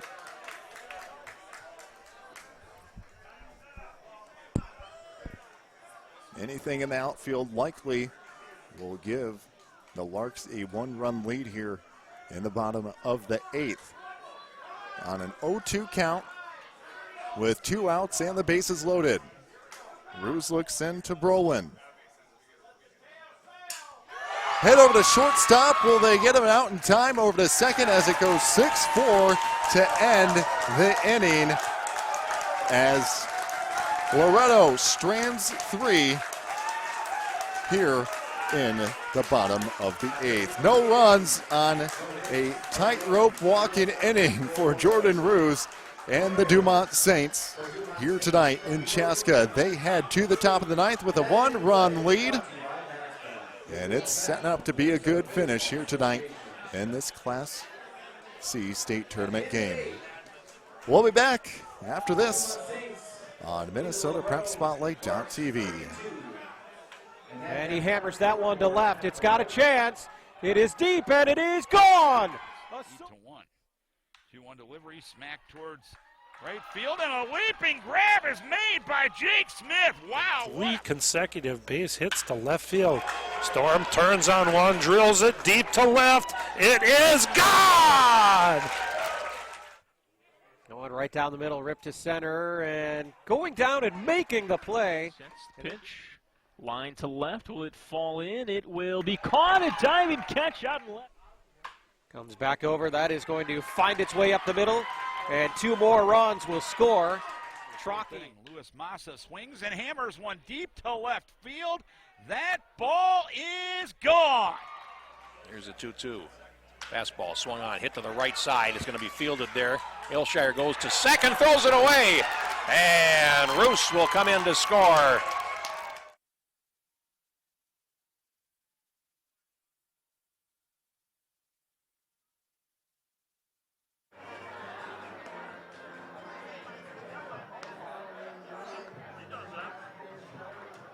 Leading off, top of the 9th, the Dumont Saints. Top of the order, shortstop number 24, James Paul.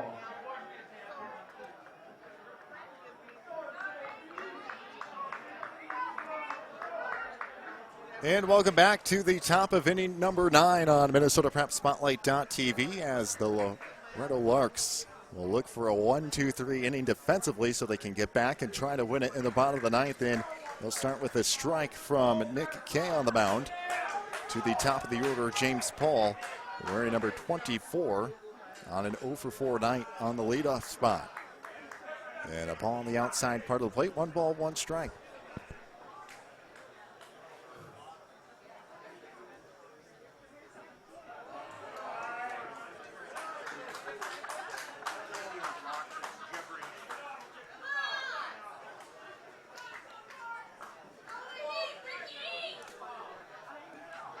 And the 2-1 on the outside part of the plate. 4-3.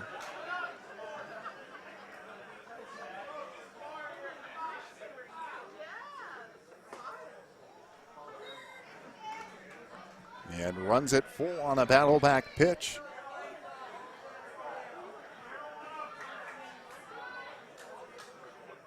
And the 3-2. And it's going to be dropped in the sand, and it'll be a walk anyway, so no play down to first.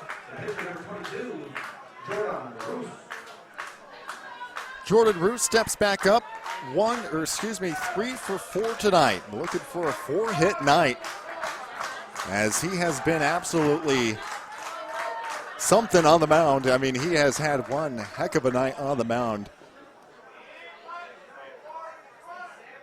And he steps in with a runner over at first, trying to get the bunt down, and it's a sky-high bunt, and it stops dead in the grass, and they airmail it, almost pulls him off the bag.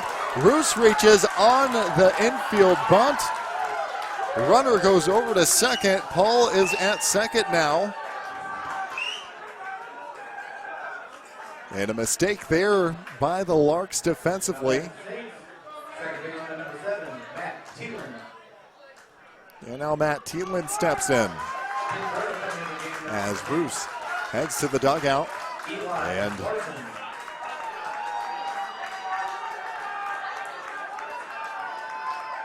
Eli Larson will pinch run over at first.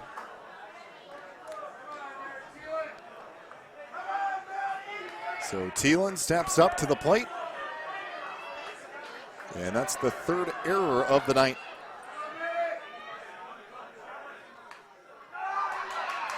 And it's hit right in front of the pitcher's mound and over in time as it goes 1-3 for Thielen. Runners do move up.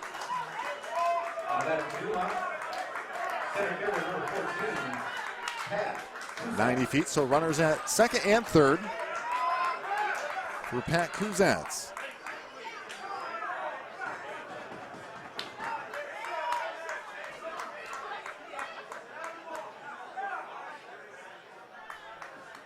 Kuzats digs in as a lefty. And a strike right across the outside part of the plate, 0-1. Kuzats wearing an 0 for 4 tonight. Looking to avoid the 0 for 5.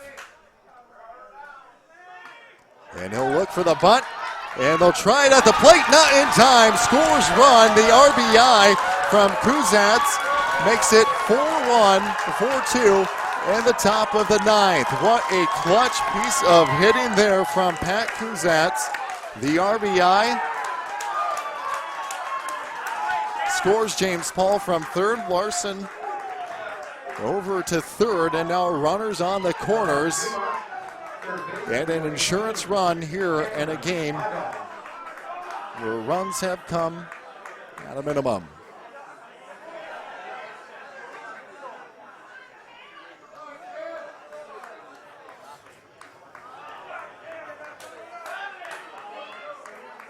Runners on the corners. Here's the pitch.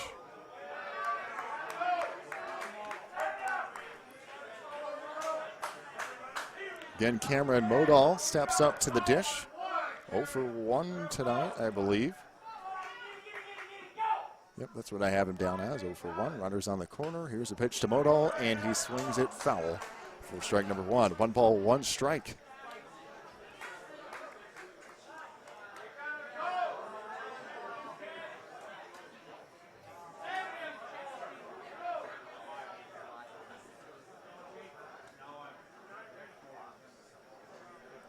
And the 1-1 in a now 4-2 ball game.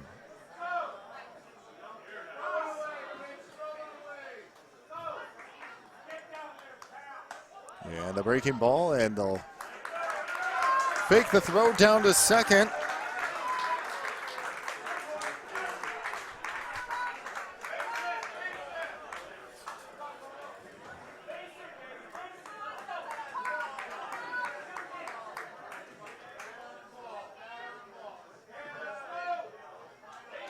And Modal again.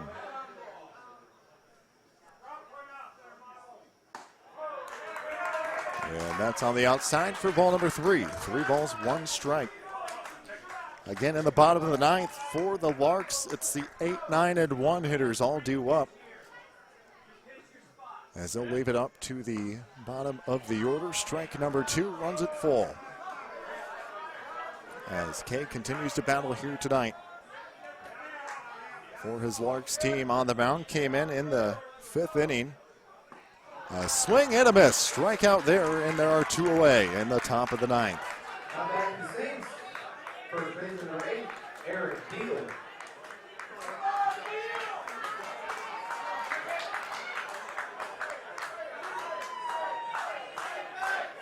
And Eric Deal now back up. 0 for 3, reached on an error. And now his 5th appearance of the night at the plate.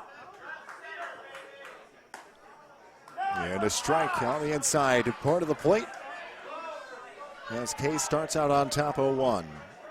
Now the question is Jordan Roos coming back out for the bottom of the 9th? I imagine he probably will be. And that's hit over to second base, fielded cleanly over to first. No, it's thrown away. 1 run scores, another run scores. 6-2, Saints lead in the top of the 9th.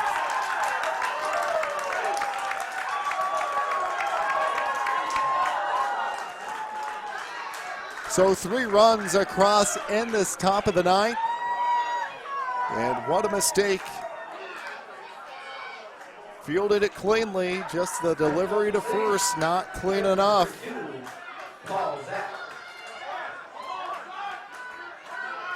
So he'll reach second on the 4th error of the night for Loretto Larks.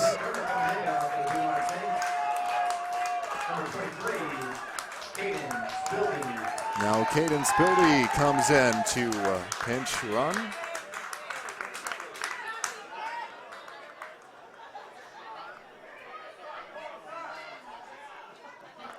And a breaking ball in for strike number 1.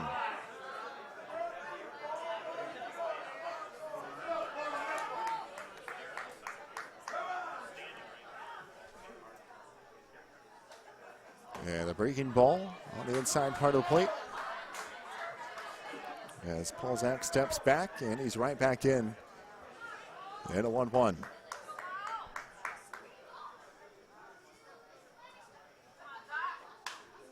Lifted down the first base line. Doesn't look like anyone's going to be able to make a play. Sliding towards the fence.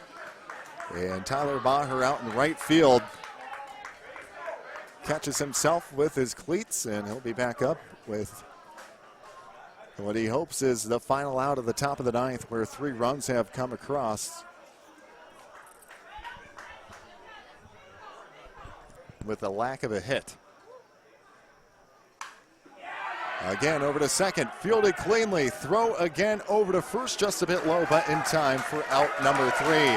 3 runs make it across the plate in the top of the 9th, as the Dumont Saints are 3 outs away from advancing in this Class C state tournament here tonight in Chaska. What can the Loretto Larks do? We'll find out. The 8, 9, and 1 hitters all due up in the bottom of the 9th. We'll be back after this on Minnesota Prep Spotlight.tv. Nobody does high school sports like Prep Spotlight.tv. Your home for Minnesota State tournament action is also where you can find the best weekly action during the regular season in 2021. We make it easy to be a high school sports fan at PrepSpotlight.tv.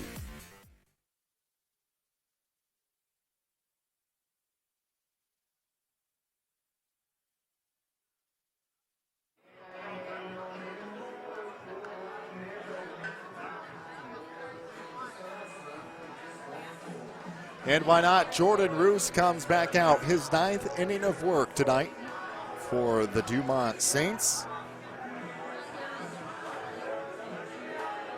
And I have him for 7 strikeouts so far tonight, as the right-handed hurler will face the 8, 9, and 1 hitters from Loretto in this bottom of inning number 9 on Minnesota Prep Spotlight.tv. Again, I want to thank you for tuning in tonight, as we are approaching the 3-hour mark here in Chaska.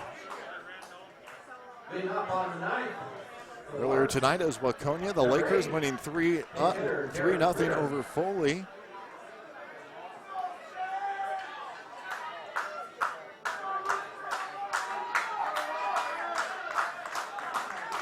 As the baseball continues here late in this month of August. To start off the bottom of the 9th, it's a strike.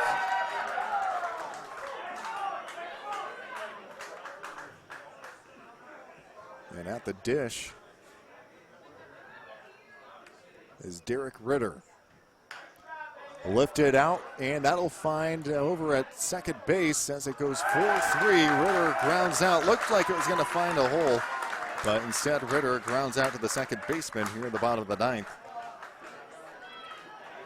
Now back for the Larks, pinch hitter number 2. And now a Will pinch hitter. Rushenberg. Pinch hitter William Rushenberg.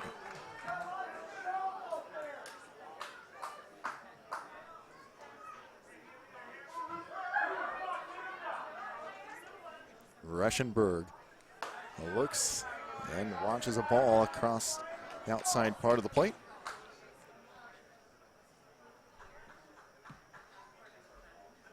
The 1-0 from Roos. Misses down low for ball number 2. 6-2 the score as Dumont looks to advance to another day of baseball next Saturday in Waconia. The 2-0 is across for a strike, and that's one you gotta try at least swing at, especially when it's a 2-0 count and you're down by 4 in the bottom of the 9th. Here's Roos again, the 2-1. And that misses low for ball number 3.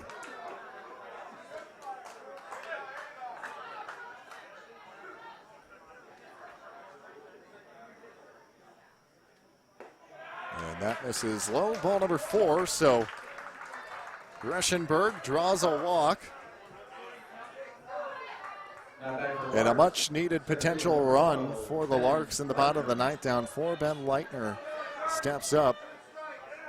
We're in an 0 for 4 tonight. A strikeout. He's also put the ball in play 3 times. Just has yet to reach the bag. Hit a ball really hard in the bottom of the 3rd out to center field. That one misses high for a ball.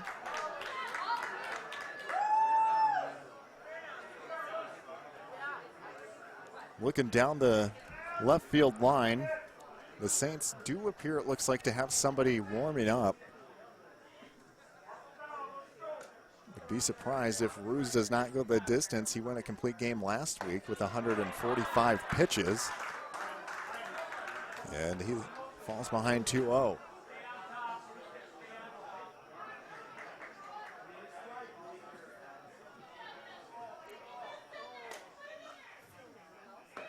And that's on the inside for ball number 3.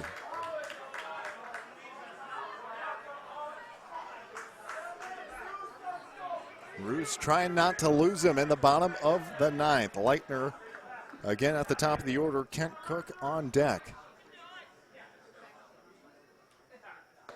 And that's on the inside for ball number 4. So Rushenberg gets to second. Leitner is over at first, back-to-back walks for Roos. As they'll meet again on the mound, Roos steps back, puts his glove on the ground.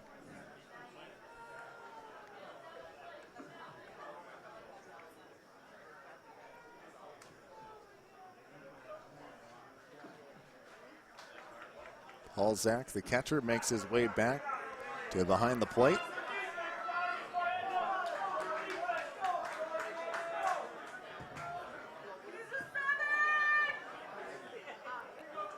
And Kent Cook again digs in. 1 for 4 tonight. A strikeout, hit a single, came around to score in the bottom of the 3rd. Also flew out and grounded out. And tried to battle.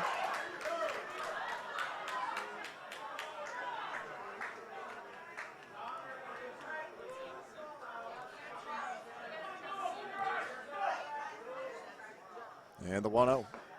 And that's a strike.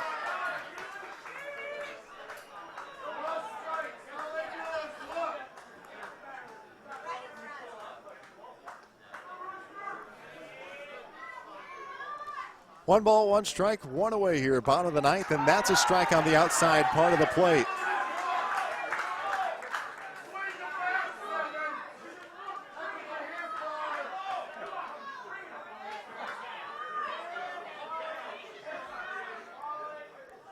And a big pitch here from Roos, 2 on with 1 away. And it's fouled back.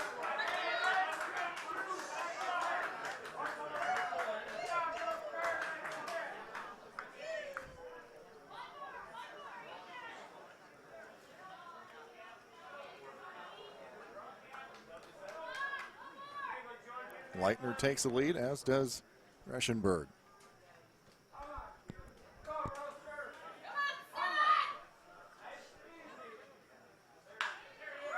Hit over to shortstop and not going to be in time. Will they get him? They will say it goes 6-4 to get Leitner out at second. Great play by James Paul over at shortstop to get out number 2 in the bottom of the ninth. So runners on the corner now for Tyler Maher. Tyler Maher steps in. He's 0 for 1.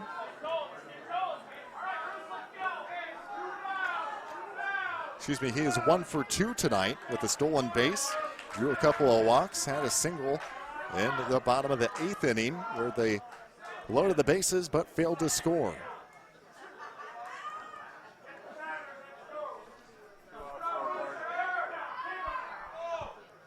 And that's fouled back for strike number 1.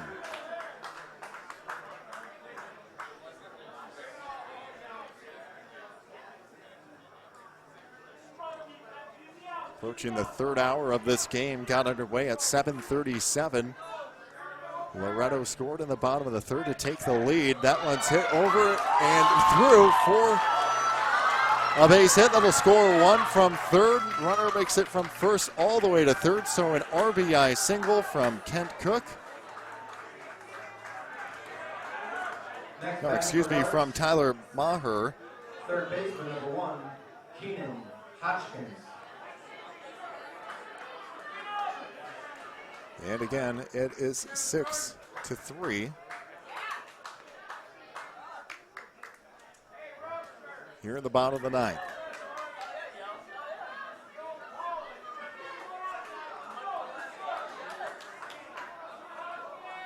So 1 run across here, 2 outs.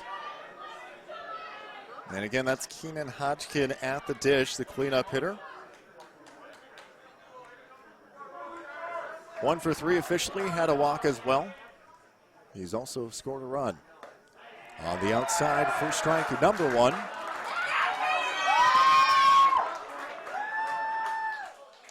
As Brad Koski looks on from the batter circle. On deck is Brad Koski. Right behind him would be Corey Koski if this inning were to continue.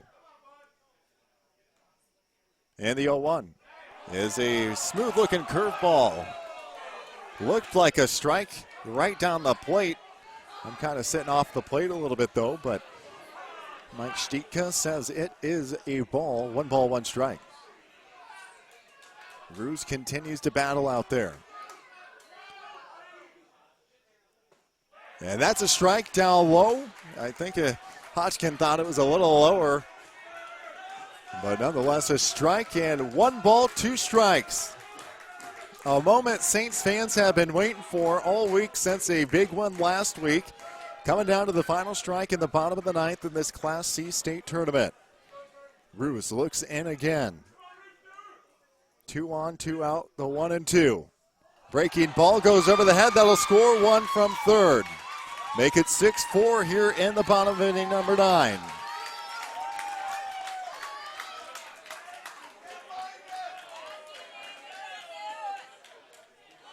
Maher over to second. Hodgkin stands tall at a 2 balls, 2 strikes, 2 outs. Ruse definitely not making it easy on himself here tonight. He'll look in out of the stretch.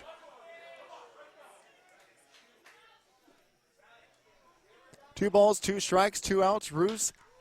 This one's lifted out to center field. Trouble at the wall, and it will be brought in, and the Saints hold on. They win 6-4, and they're headed to the next round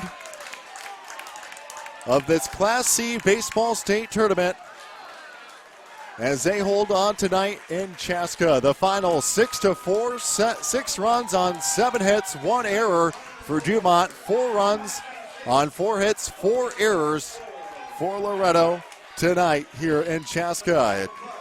Tip of the cap to Jordan Ruse. What a performance on the mound tonight. And again, the final 6-4, the Dumont Saints hold on, and they will play next Sunday in Waconia at 11 o'clock right here on MinnesotaPrepSpotlight.tv. A fun one here tonight as the season comes to an end for the Loretto Larks. That'll do it for us here tonight on MinnesotaPrepSpotlight.tv. Been a fun one, beautiful evening for baseball, and I thank you for tuning in here tonight for Minnesota baseball. Once again, 6-4 the final for Greg Wolford. I'm Mark Fry saying so long and good night. This has been Minnesota State Amateur Baseball on MinnesotaPrepSpotlight.tv. Amateur baseball is one of Minnesota's great sporting traditions. The state tournament brings together hundreds of communities in late summer at great ballparks all around the state. Coverage of every game can be found on PrepSpotlight.tv. PrepSpotlight.tv's coverage of today's state tournament game is made possible by the Minnesota Baseball Association, and also with help from the Minnesota Twins. Celebrate Town Ball with the Twins on September 11th. Visit twinsbaseball.com/townball for details. Now let's get to the ballpark.